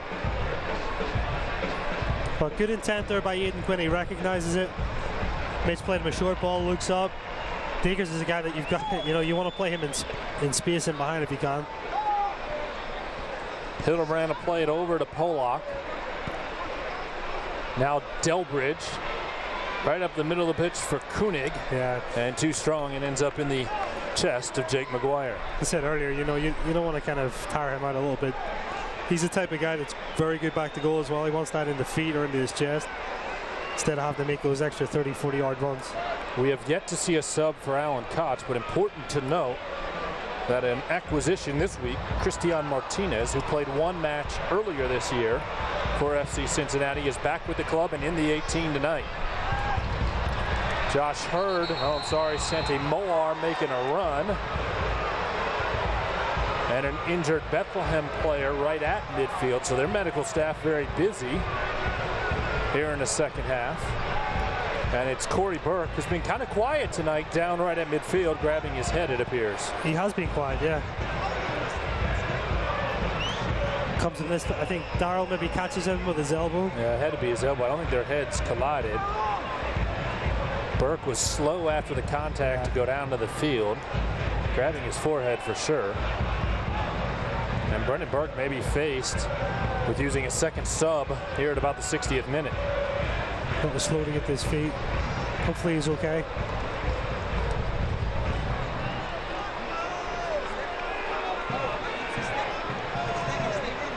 Burke could not continue. Mamoy Brown, a native of Kingston, Jamaica, would be a candidate to replace him.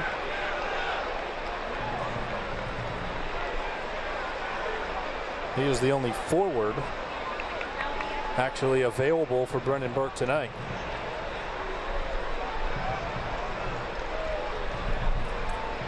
Burke comes out. It appears as though he will be able to continue. The ball will be played back to Mitch Hildebrandt, and FC Cincinnati will be able to work from their defensive third.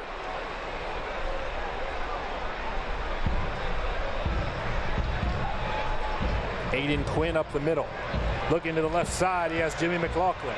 McLaughlin with help coming from Pollock. McLaughlin into the 18. Jimmy McLaughlin, a right-footed shot. It skipped, but Jake McGuire played it well. Yeah, wrong decision from Jimmy. I think Tyler did a great job supporting. He's in a 2v1 and Tyler's inside. It's a little pass inside. He's got the angle to get a better shot, you know.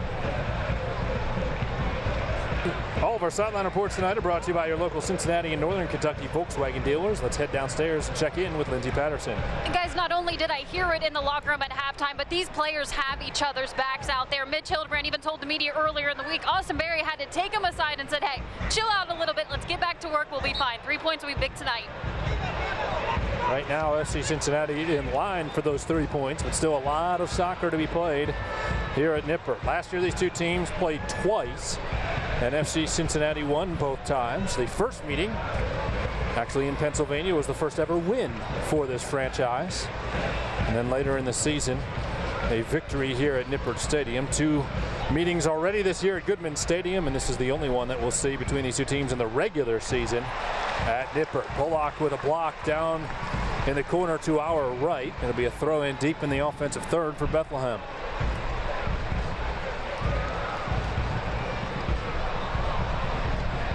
Pollock clears, throw in for Bethlehem again.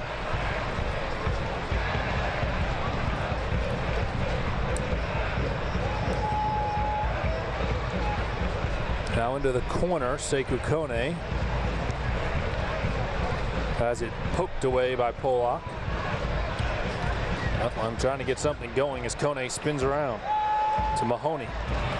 Out wide, Chambers with a dangerous shot. It was deflected and then picked up by Josh Hurd, who sailed it where the goalpost normally would be for American football here at Nippert Stadium. That would have been a good field goal from about 35 yards if this was American football. Yeah. Tries to strike at it first time. Chambers put in a low kind of driven whip ball. Delbridge pushing up the pitch. Has it deflected away. Here comes Bethlehem in transition. Over to the right side, Corey Burke. Burke picks it up on the end line, inside the box, and shoots it into the side of the net. But a corner kick for Bethlehem. Tyler maybe got a touch on that. Tonight's broadcast of FC Cincinnati is brought to you in part by your local Cincinnati and Northern Kentucky Volkswagen dealers. Chambers will come over to take the corner kick, 64th minute. And FC Cincinnati on top 2-1 thanks to 2 goals from newcomer Danny Koenig. Real sends it into the middle. It's deflected away.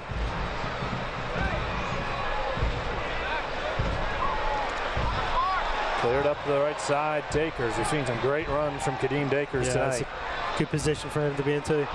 Draws the foul. Dakers is double teamed and absolutely draws the foul. I think he drew a card as well. Yes, he did. Badawi will first check on Dakers. And Ken Tribbett picks up the yellow card.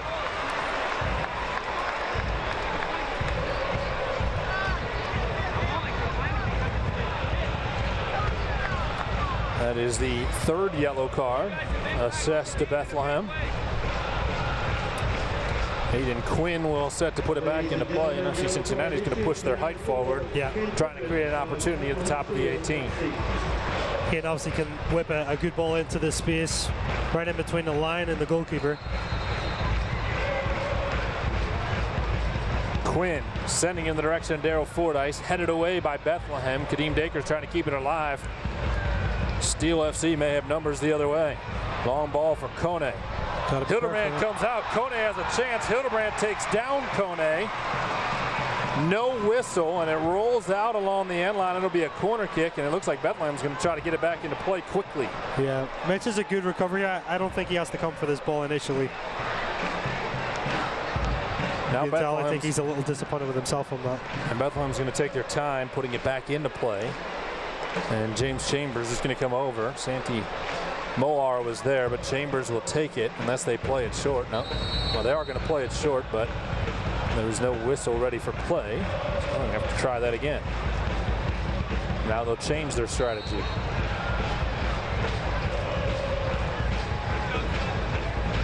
Chambers has Real there if he wants to go short. Instead, he'll send it into the box. Headed forward, then cleared away. Polak got his head on it. Bethlehem trying to keep it alive. Nenko out wide. Shot deflected by Delbridge. Dakers is held. Should be a foul. And no whistle is called as Bethlehem able to keep it alive in the offensive third. Now deflected the other way. This could be trouble. 2v1 if he plays quick. Koenig with McLaughlin to his left. McLaughlin calling for it. Jimmy McLaughlin with it on his foot. And a huge save by Jake McGuire as Jimmy McLaughlin trying to go far post. You know, it's funny, I talked about Koenig there playing quick, and then eventually the Bethlehem player dropped off. He had even more space probably to take and then penetrate and commit the defender, but still a good opportunity for FC Cincinnati. Here's Fordyce, try to give it to Koenig. Ball bouncing around, and it's cleared by Bethlehem. A golden opportunity to go up 3-1 there for FC Cincinnati. McLaughlin and Koenig played it well, and McGuire did a good job to get his paw on it and good save. Splash it away. So my point on that, just I think if Koenig kind of held on a little bit longer, would have dragged that Bethlehem defender across, then opened up a bigger window for Jimmy, give him a little bit more time. As it happened, it was more of a snapshot. Substitution for Bethlehem, Joseph Samuel in. And taking a seat is Matt Real. Koenig with a great touch to Kadeem Dakers. 68th minute now. FC Cincinnati leading 2-1.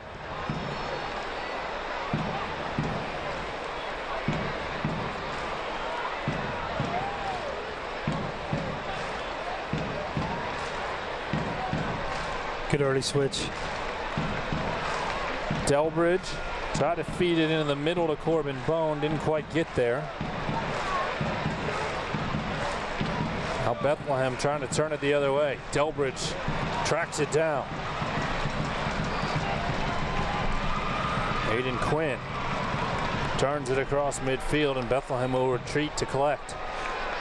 Yeah, I think FC Cincinnati just slow down a little bit. Try to gain possession if they can. They had obviously the majority of the possession in the first half and get back in control. Matt Mahoney on the near touchline for Samuel, completely misplayed it into the bench. Misread the run there. See, Cincinnati will regain possession. Quinn across the pitch for Dakers. Dakers loses it off his foot. Here comes Bethlehem. On to the right, Corey Burke. Burke into the 18. Polak pokes it away. McLaughlin's going to take off up the left side. Jimmy McLaughlin showing off his speed. McLaughlin had Koenig and couldn't thread the needle. Jimmy shows an extra gear there. Man. Unlucky.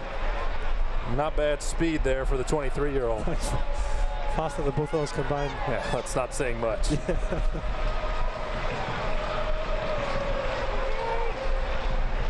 Quinn in the middle of the pitch.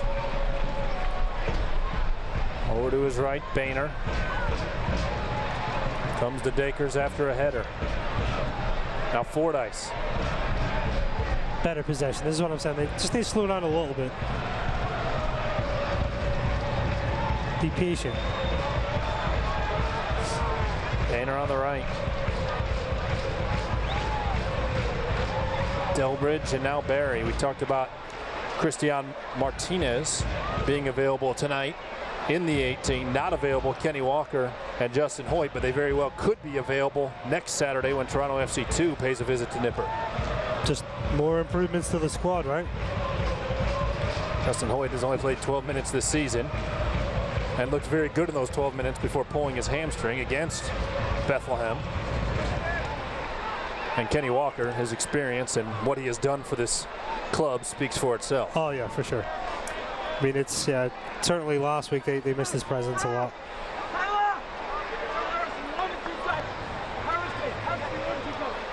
Boehner with a lot of space up the right side. As Dakers on a run. Kadeem Dakers cut down. He's all over the place tonight. A nice defensive play there by Bethlehem, but maybe it plays back to FC Cincinnati, and here it is, a foul, about 35 yards out. Let it play to see if advantage came, but good call by the referee to call back.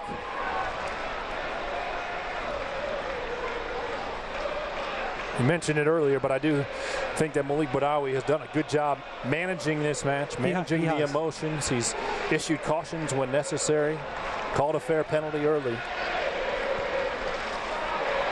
Ball for Kadeem Dakers. Dakers crossing it into the middle, cleared away by Bethlehem. McLaughlin with the follow, just outside the 18. Right-footed shot, headed down inside the 18.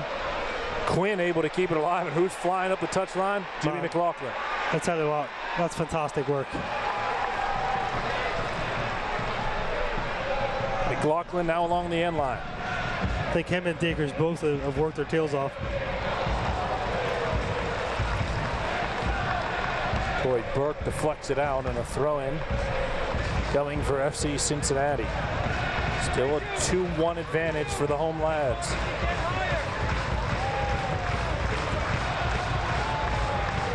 Pollock's looking for Corbin Bone. Will launch it over Bone to Koenig. And Koenig does a good job to deflect it out and keep it at play near touchline inside the offensive third. Quinn chipped it forward. Bone's now going to make the run, trying to get to it. Chambers lets it roll out along the end line, and a goal kick coming up for Jake McGuire.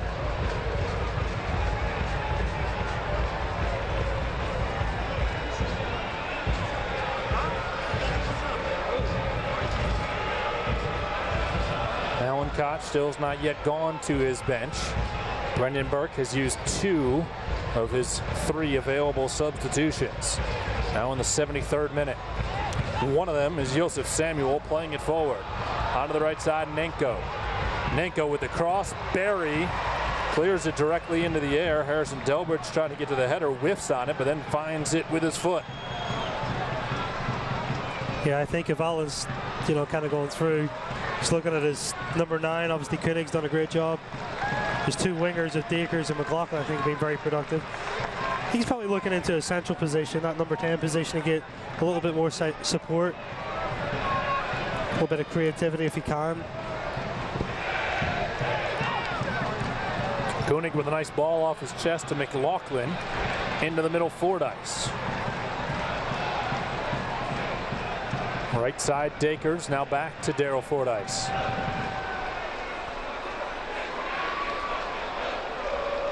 Boehner on to Bone. Corbin Bone with 2 defenders on him, wisely pulls it back. Yeah.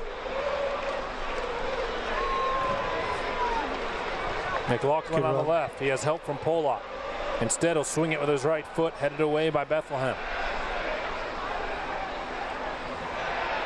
Kadeem Dakers keeping it alive, far touchline, throwing for FC Cincinnati. Yeah. Big effort plays tonight from him and Jimmy. Chasing everything down. Just an offside position. Dakers got the pass from Boehner. Flag went up, and possession back to Bethlehem.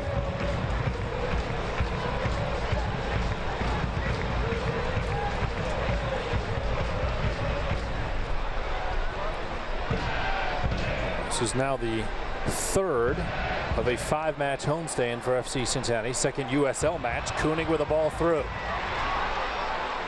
Need some support here.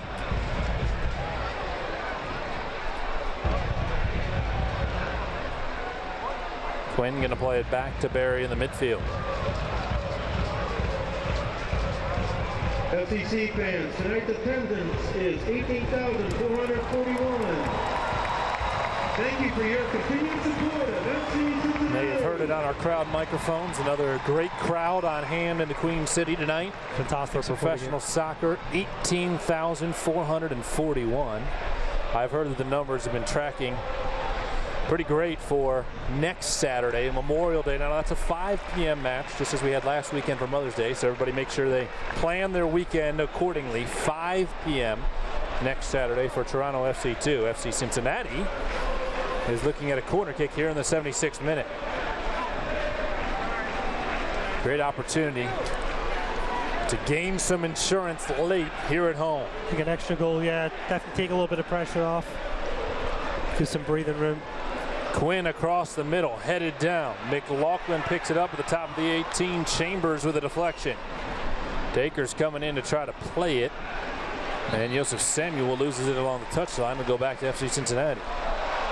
Tyler Pollock. That's a nice little back heel there. It wasn't in play, but he's going to get a nice round of applause from the Bailey for the effort. The circus display there.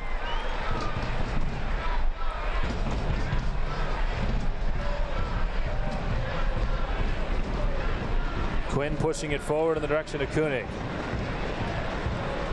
Well defended by Bethlehem.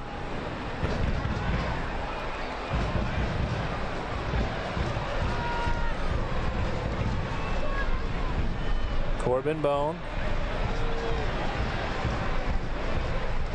On to the right, Aiden Quinn. Now out wide to the left, Pollock. Tyler Pollock into the middle, McLaughlin looking to get it back. Pollock with his left foot leaves it. Daryl Fordyce had his shot blocked. Bone sends it back. Koenig trying to get to the header, cannot. Joseph Samuel is going to look to clear and finally does, but a flurry of action and opportunities for FC Cincinnati. Yeah, Tyler Pollock's had a really good game. Does well to pull up back and find Darryl in space.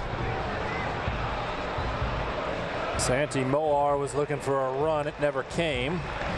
From Sekou Kone, who's limping a little bit. And Mitch Hildebrandt has a goal kick coming. So Danny Koenig got the scoring started with his first of the year in the 17th minute on a pass from Jimmy McLaughlin, made it 1-0. Then a penalty kick goal for Sekou Kone. His third goal of the season against FC Cincinnati, equalized it in the 32nd minute. Danny Koenig his second in the 53rd minute on a great pass from Kadeem Dakers, and that's where we stand at 2-1 in favor of the orange and blue in the 78th minute.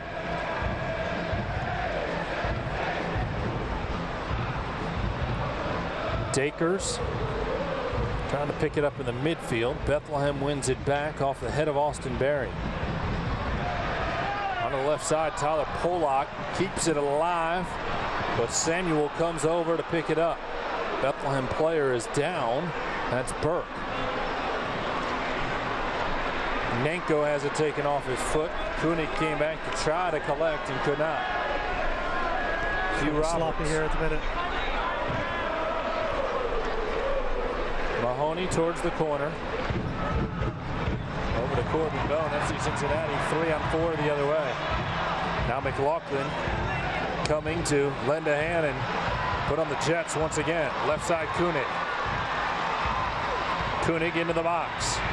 Koenig into the middle. McGuire was there, but he was picked up by Tribbett and cleared away.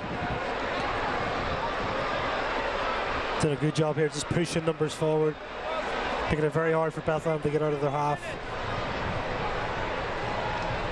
They'll try to find this seam and this opportunity.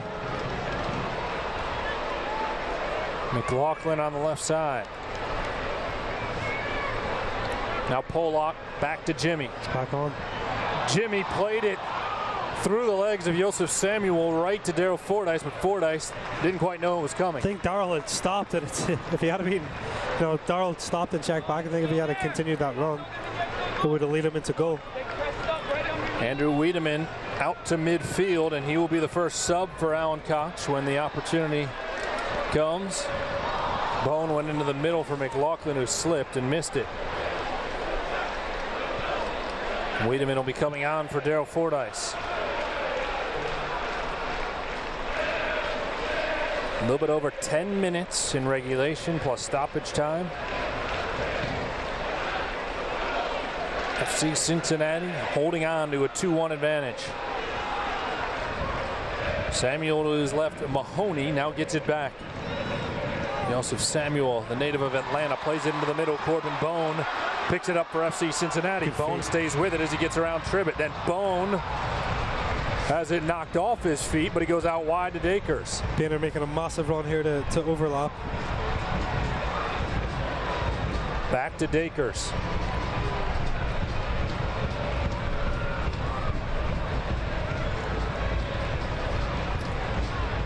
Dakers pushing it forward for Bone. Bone is tripped and a foul coming.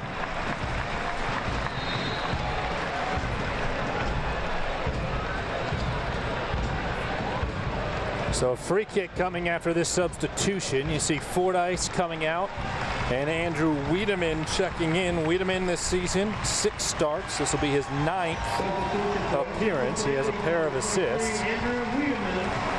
Good minutes from Daryl Fordyce tonight.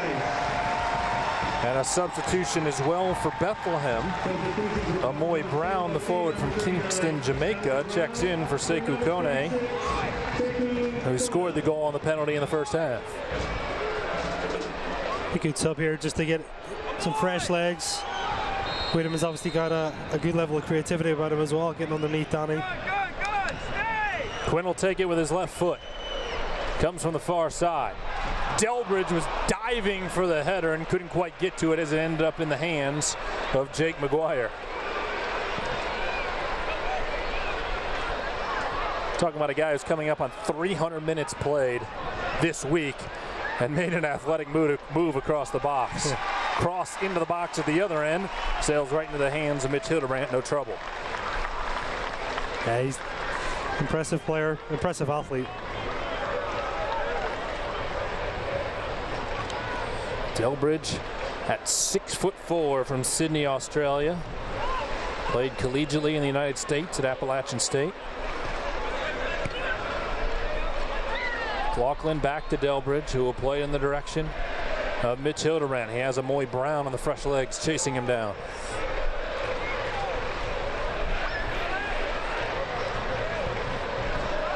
Hildebrandt mishits the ball and sails it over the Bethlehem Steel bench. Turnover there will give it right back to Steel FC. Yeah, obviously clock's taken away, and I think everybody at FC Cincinnati wants that extra goal, but you've also got to protect this lead. Got 8 minutes left in the game. Got to make sure defensively they're doing the work as well and staying compact. For a moment, there were 2 balls out on the field. The 4th official came over to collect the 2nd. They rolled out right in front of it. Bethlehem Steel into the offensive third. Shot, and it is just wide as Matt Real put it into the side of the netting. Yeah, moments like that, just as I said, they've got to get compact. They're working hard, certainly in the attack. They've got to work extra hard in the defense here these last 7 minutes. Justin Hoyt injured. They're a little bit thinner on the defensive side of things. Mitch Hildebrandt is told to hurry up on the goal kick. Now in the 84th minute, he's going to let a few extra seconds clock off. But when Hoyt comes back and joining the club this week will be Josu, a Spanish product, another defender and Left back is where we expect to see him. Yeah. Josu is expected to be in the United States maybe Tuesday or Wednesday. Yeah. I think, yeah, I said earlier, I think Allen's got a complete squad, right? A lot of depth, experience. Moments like this, you know, he could probably take out one of his fullbacks, maybe his holding player, and kind of bring that stability and that work rate to kind of finish off a good performance. McLaughlin's cross sails over. Here comes Kadeem Dakers with the right foot, and McLaughlin, as he got back into the field of play, nearly kept it in play. I don't think Dakers was his intended target there, but it came to his foot, and Dakers took a crack at it. Yeah. Stoic Alan Koch looking up to the clock. Well, he knows himself. In the 85th minute. You know, it's one of those things. They've definitely had good opportunities, but he's hoping that they can hang on here and make sure defensively they're grinding it out. Corbin Bone is taken down. Foul is called in the midfield. Koch has 2 substitutions remaining if he wants to use them. And the subs still warming up, so it's not out of the question. Brendan Burke has used all 3 of his available substitutions. And another conversation taking place with Malik Badawi down there, and the noise coming from the Bailey as Aiden Quinn waits to put it back into play. He's not in a rush.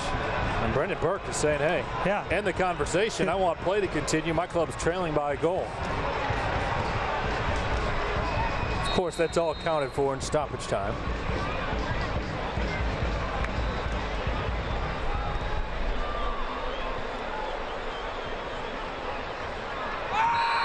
Silly. Quinn is going into the book after a challenge in the midfield. I think there was a need to do that, honestly, you know. Adequate cover in behind. I think Aiden was probably a little frustrated with his pass that didn't reach Dakers on that far right-hand side.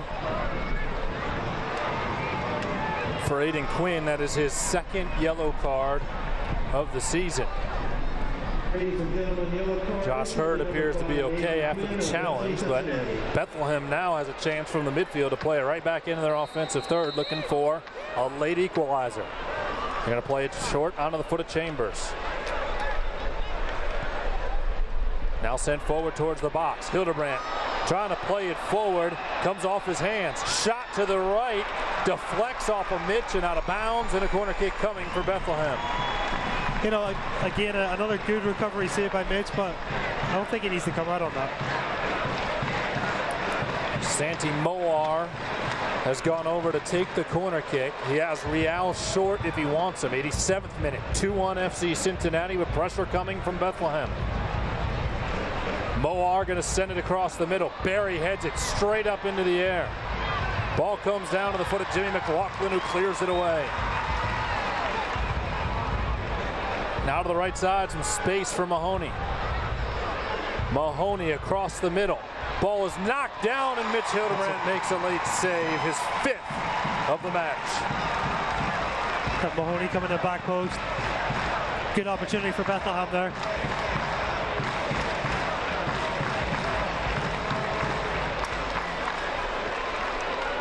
Hildebrandt with a right-footed boot out into the midfield. Here's the thing, I mean, I talked about, I don't think they need to be chasing a goal here. I think they need to be protecting a goal. Well, Koenig may have the opportunity to set something up along the end line. Sends it into the middle, cleared away. Bone gets it back to his foot inside the 18. Corbin Bone leaves it for Danny Koenig. Deflected off the hands of McGuire, and Kadeem Dakers going to play the rebound. Bethlehem not going to waste any time now. No. Onto the right side, Mahoney. Nice ball into the box.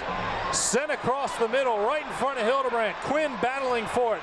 Shot sails high as Bethlehem finding late opportunities, but unable to get their 2nd goal thus far. Okay, a little bit of leadership on the field here. Someone's got to put their foot on the ball, slow it down a little bit, try to manage these moments.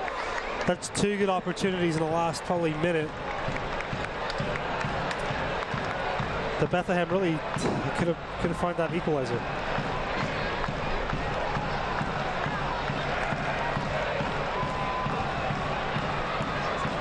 They drop it back into 4-5-1.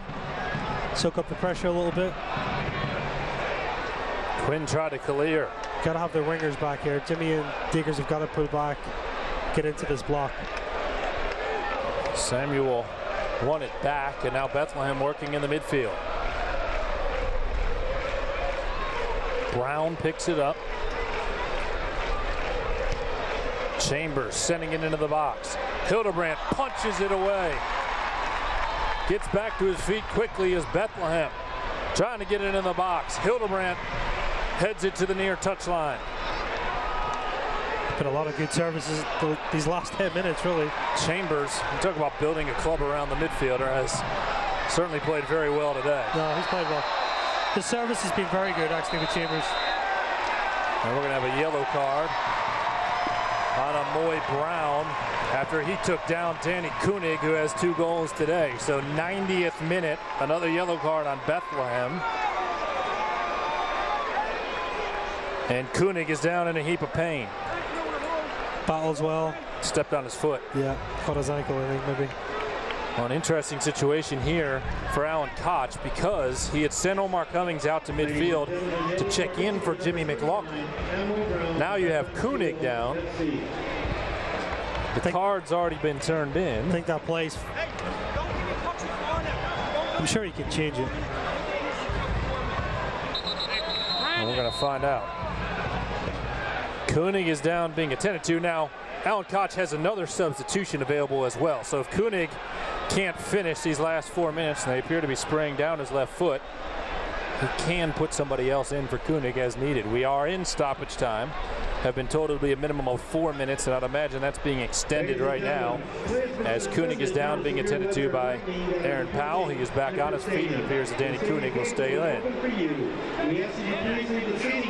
Holy smokes, and now we're going to a weather delay in stoppage time.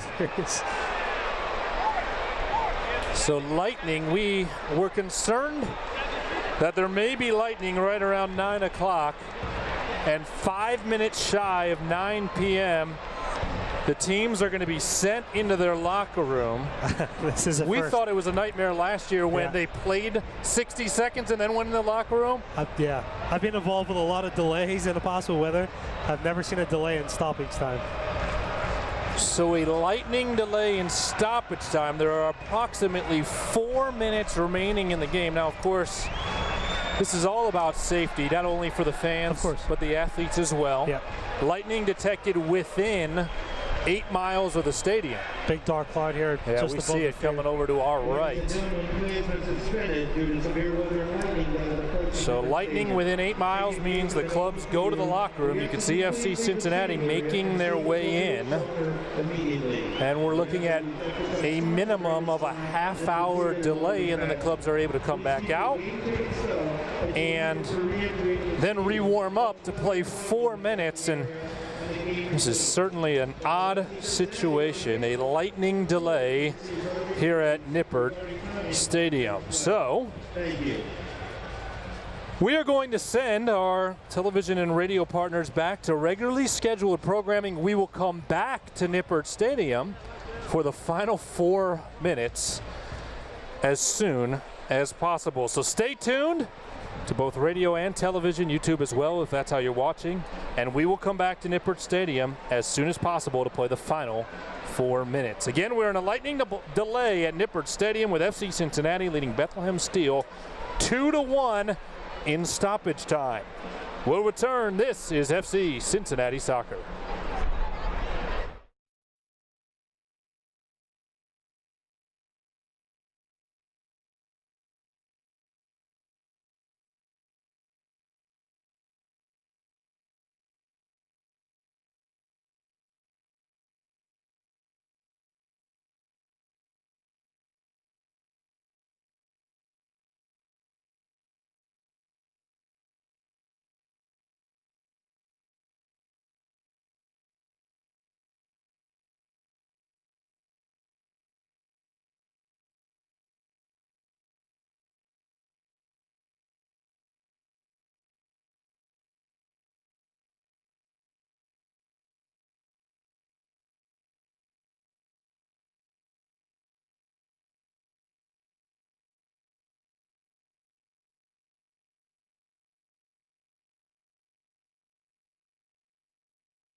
In the stadium, please leave the seating area and find shelter. It'll be 45 minutes before we have any further information, but the weather is coming very fast.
Ladies and gentlemen, the TUC and the Lunar Center are open for shelter. Please proceed inside immediately.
Ladies and gentlemen, TUC and the Lunar Center are open for shelter. Please proceed inside. It's not safe to be outside. You should be seeking an inside area for shelter.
It's back. It's back. So you want to come back, get a thought from Kevin, then get highlights?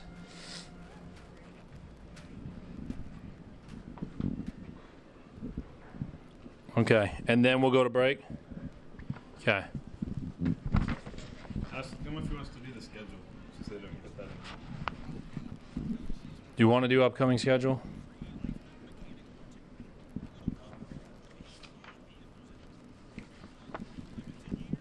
After highlights.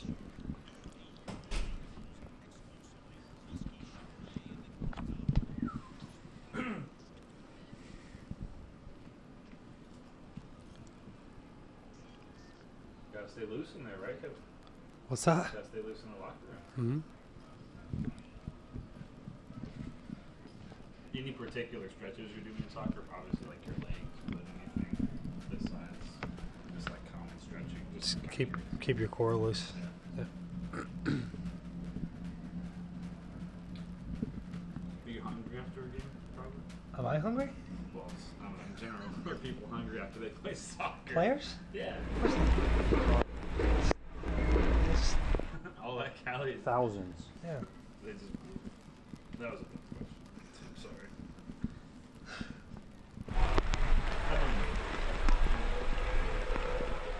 I haven't said a word. 1 minute.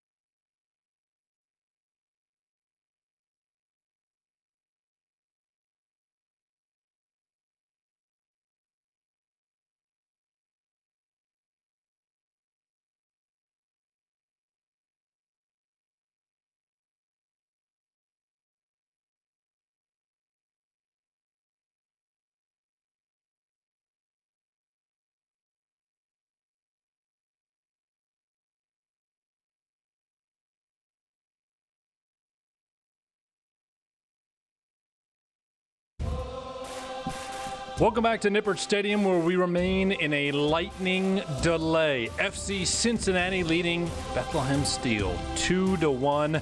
As the Bailey, well, they've found shelter, and the party continues with their club on top, 2-1. Tom Glitter alongside All-American Kevin McCloskey as we are back with you. No definite timetable on when action will return. Kevin, a very bizarre situation, and we talked about it right at the end of regulation. We are in stoppage time. We were told there will be 4 minutes of stoppage time, and as quickly as we were told that, we were told we are going into a lightning delay. Lightning within 8 miles of Nippert Stadium. It is now raining very hard, as you saw moments ago at Nippert. And I imagine for the players, a lot of frustration in orange and blue, especially as they're sitting in the locker room now, tightening up a little bit, trying to stay loose.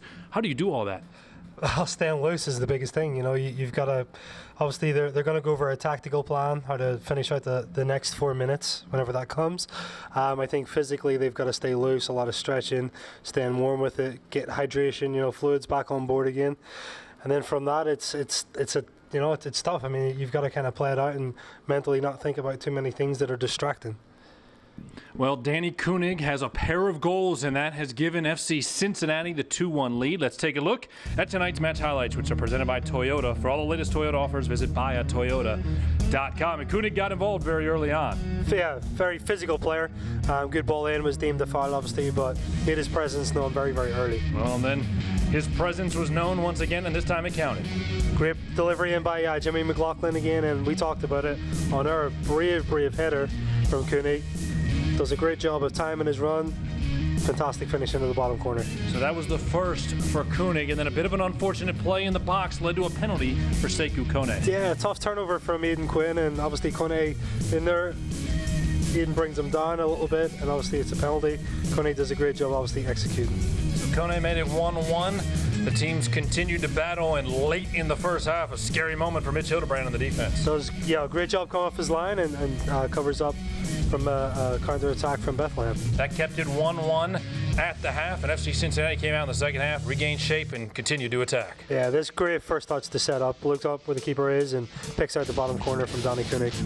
Dakers picked up the assist on the pass into the middle, the brace for Danny Koenig, and that makes it 2-1 FC Cincinnati. And there's been opportunities for both these clubs since it was 2-1 as they have battled throughout the second half. Yeah, it's been a very even game, especially the last 15-20 minutes. Went back and forth a little bit. Possession was turning over. I'm sure FC Cincinnati want to kind of see out this scoreline with a 2-1 lead and get the result of 3 points. Well, this is the third of 5 straight home matches, and the upcoming schedule is brought to you by Audi Cincinnati East, bringing you the ultimate Audi experience on Beachmont Avenue. And as it sets up right now, home again for the fourth of this 5-match homestand a week from tonight against Toronto FC2, and then they'll be home again on May 31st. It's not on our schedule because it's not a USL match. It's a US Open Cup match against rival Louisville City at Rochester on 6-3, then 3 more at home, and certainly great opportunities to pick up points there for Alan Koch. Yeah, definitely. You know, obviously some talent coming in as well, I think, with a result tonight gives confidence and momentum, and they'll be ready for this upcoming schedule. All right, again, Kevin McCloskey and Tom Glitter with you here at Nippert Stadium, where we remain in a lightning delay. The Bailey hoping to party, but they have to play 4 more minutes of regulation first. FC Cincinnati 2, Bethlehem Steel 1. We will update you as soon as we know more. This is FC Cincinnati Soccer.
Back at Nippert Stadium, where we remain in a lightning delay with FC Cincinnati leading Bethlehem Steel FC 2-1. Tom Glitter alongside Kevin McCloskey as everybody here, the fans that have remained, the staff, the players, the coaches, in a holding pattern. Obviously, the conditions unsafe to play the final 4 minutes. Otherwise, this one would already be over, as I can see lightning striking over our heads as this goes on. But certainly, the tough situation continues for everybody involved. Yeah, tough, frustrating, I'm sure, for the players.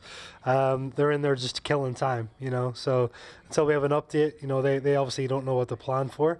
I'm sure they have, plan B ready to go, but it's just a waiting game right now. Well, we are told right now that officials involved with both clubs will meet at 9:55, and then we hope to have a determination on the conclusion in the final 4 minutes. Tonight's moment of the match is driven by Toyota. Let's go places, and it comes in the second half when Kadeem Daigle sends it over to Danny Quinn. Yeah, great pass, and first time shot, defender does well to get across, but that extra little touch looks up and a cool finish into the bottom corner.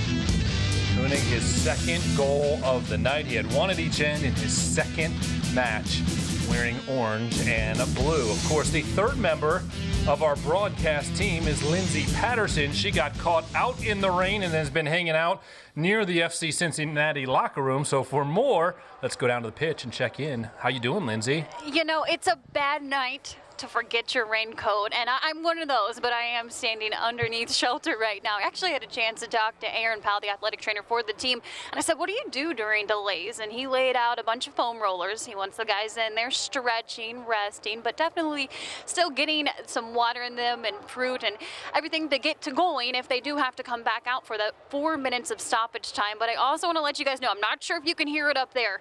The Bailey, don't be surprised. They're still drumming out behind me. I can hear them under shelter, staying safe. So they're ready if they have to return. All right, thank you, Lindsay.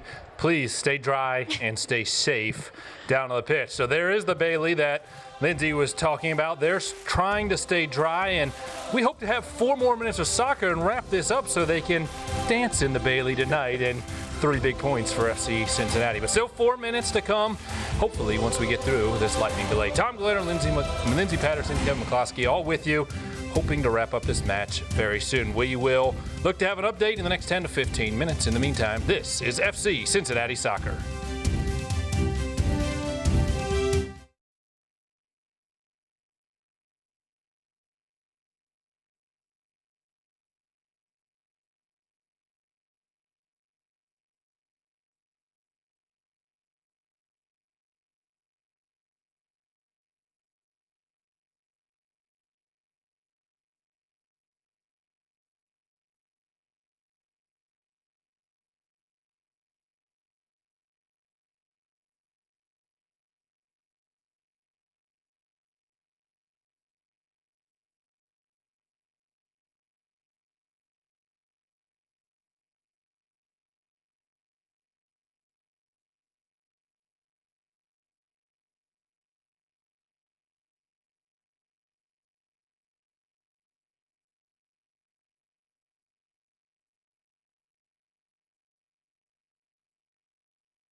Tom Glenner and Kevin McCloskey back with you at Nippert Stadium, where the rain continues to fall and the lightning continues to strike. We are in stoppage time, and we are at a full-blown stop. You see some of the FC Cincinnati players waiting outside of the locker room, hoping that either in the next few minutes this match is called, or they can get back out on the pitch, play 4 minutes, and FC Cincinnati can have 3 points. Tonight's man of the match is presented by You Pull and Pay. Find the parts you need fast and save at You Pull and Pay. It might be premature, but we're going to get it in anyways, Kevin, because we're making it up on the fly tonight. But Danny Koenig was fantastic with 2 goals for FC Cincinnati. Yeah, brilliant performance, scoring both goals. A lot of other stuff in between as well that he came up with, but very clinical tonight. I think this shows certainly the class and ability that he has for the future as well. Koenig, a goal in the first half, a goal in the second half, and therefore FC Cincinnati leads 2-1, and they remain in a holding pattern in stoppage time. 4 minutes of stoppage time are on deck, and we are waiting for an update as to when and if this match can continue. Again, we're in a lightning delay. Tom Glader, Kevin McCloskey, and Lindsey Patterson, and we hope to wrap it up soon. The Bailey on hold as well. This is FC Cincinnati Soccer.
Just when you think you've seen it all, you see more here at Nippert Stadium. Lightning well within 8 miles as it just struck moments ago, about 500 yards away on the other side of Gettler Stadium, adjacent to Nippert Stadium. You see Danny Koenig and the FC Cincinnati coaching staff hanging outside of the locker room right now as the rain continues to come down. Lightning striking all around campus here at the University of Cincinnati, and no sign of soccer resuming anytime soon. However, we are in stoppage time at 2-1 FC Cincinnati. Moments ago, Jeff Birding, president for FC Cincinnati, and owner Carl Lindner III, you can see Lindner right to the left of Jeff Birding with the megaphone, paid a visit to the Bailey. Got a chance to thank them for their support, told them what it means to the players, wish they had been able to bring them some hydration, we'll call it, some hydration. I think they're staying plenty wet from the rain, but got a chance to pay them a visit and celebrate a little bit. They're not quite yet dancing in the Bailey. We have 4 minutes of stoppage time remaining, but hopefully at some point tonight we will see dancing in the Bailey. And Kevin, it has been an odd scene, and just add this to what has been now an hour and a half of weather delay here at Nippert. I think Jeff's getting warmed up for karaoke later. So I mean, it's pretty great to see Carl and Jeff. Carl Linder's got the dance time too. It's fantastic. No, but I mean, it's brilliant to see that support. Those guys are really engaged, and obviously, big credit to the guys in the Bailey that stuck around and staying patient as we are as well, and seeing what's going to happen with this game. So the situation as it stands right now, we are going to sign off on star 64. If action resumes, then you will be able to watch it on YouTube. Right now, the next meeting is set for 10:45. The earliest that we could have any action here at Nippert Stadium would be about 11:15 to 11:30. So if you would like to see the conclusion of this game, I suggest you stay tuned to FC Cincinnati on Twitter and then get on the YouTube stream, and that is where you'll be able to watch the conclusion of this match. We appreciate everybody tuning in on WSTR tonight. Our next broadcast of USL Soccer comes your way a week from tonight when FC Cincinnati hosts Toronto FC2. The action begins at 5 o'clock on WSTR and ESPN 1530. Hopefully we'll wrap this up at some point. When we do, it'll be on YouTube. Thanks for tuning in tonight on WSTR. And hopefully we'll have the 4 minutes of stoppage time before it's all said and done. This is FC Cincinnati Soccer.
And as FC Cincinnati looks for consistency and 3 big points, revenge is on the mind as the orange and blue welcome Bethlehem to the Queen City.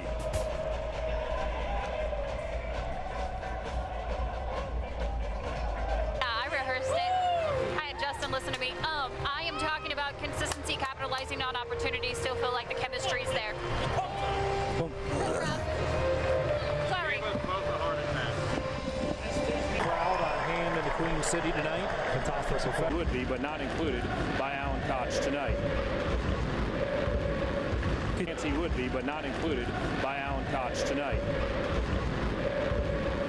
Good tempo to the game so far, Tommy. Chevy dealers. Lindsay mentioned it earlier, right? Consistency with the lineup. I think that's going to be huge for Alan and the guys, understanding that chemistry. Then the second thing is, that flow and attack, being able to have the confidence to get in between the lines, to create numbers up situations. Now Bone's going to pick it up wide, right along the end line, crosses it. It's sent straight into the end.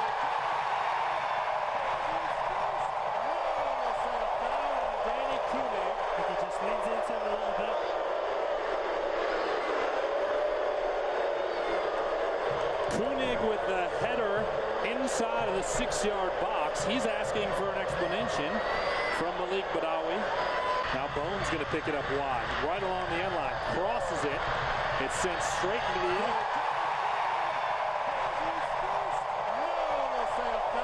Danny Koenig. I think he just leans in. All for Koenig.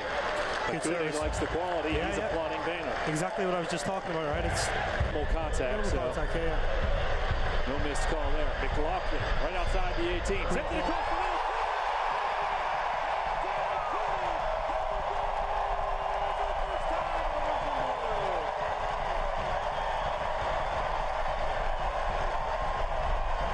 And a huge early strike for FC Cincinnati, who's on top. Great finish by Koenig. Great ball by Jimmy McLaughlin too. Jimmy gets a great minimal contact. Yeah. No missed call there. McLaughlin right outside the 18. Sent it across the middle.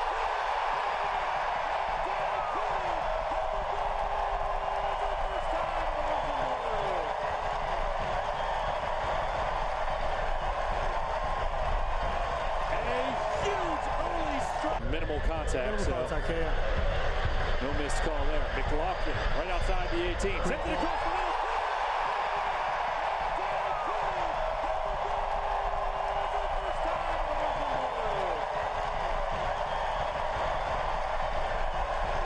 Minimal contact. Yeah. No missed call there. McLaughlin right outside the 18. Sent it across the middle.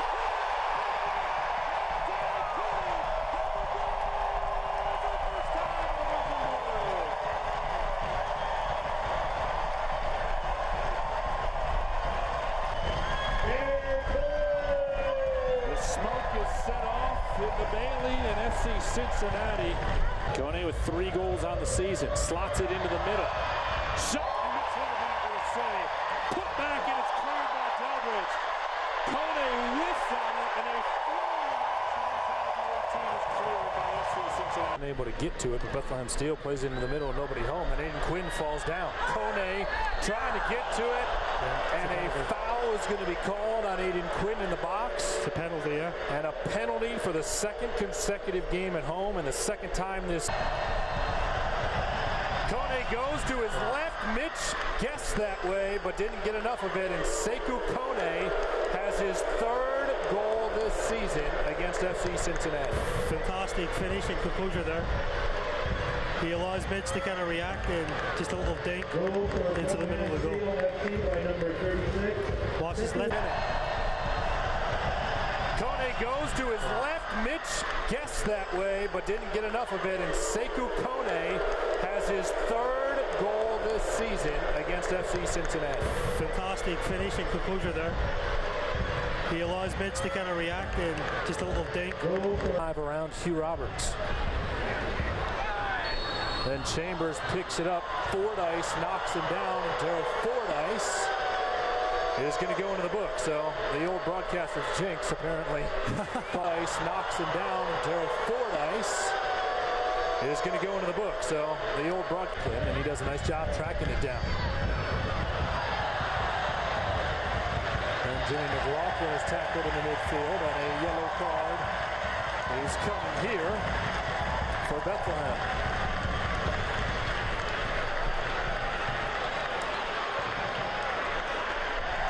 Kosmenko ends up in the book. There, headed away by Bethlehem. Gotta be careful here. Tyler Pollock whiffs on it. Here comes Sekou Kone. Quinn racing back, trying to help. Hildebrand off his line and makes a huge stop at the top of the 18. And a good decision. I like right Dakers. I was just going to say, I like the Dakers standing in an offensive position here. Quinn finds his former teammate with Louisville City. To Koenig in the box. Koenig has it on his left foot.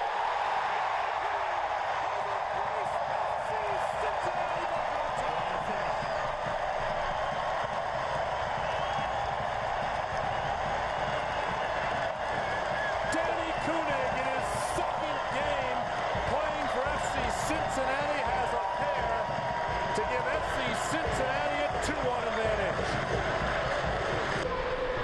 I like Dakers. I was just going to say, I like the Dakers standing in an offensive position here. Quinn finds his former teammate with Louisville City. To Koenig in the box. Koenig has it on his left foot.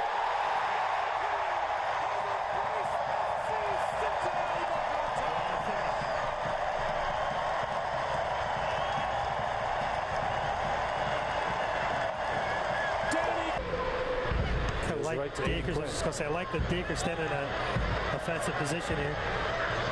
Quinn finds his former teammate with Louisville City.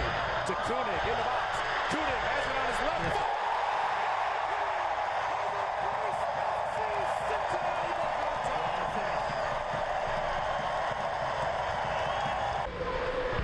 I like Dakers. I was just going to say, I like the Dakers standing in an offensive position here. Quinn finds his former teammate with Louisville City. To Koenig in the box. Koenig has it on his left foot.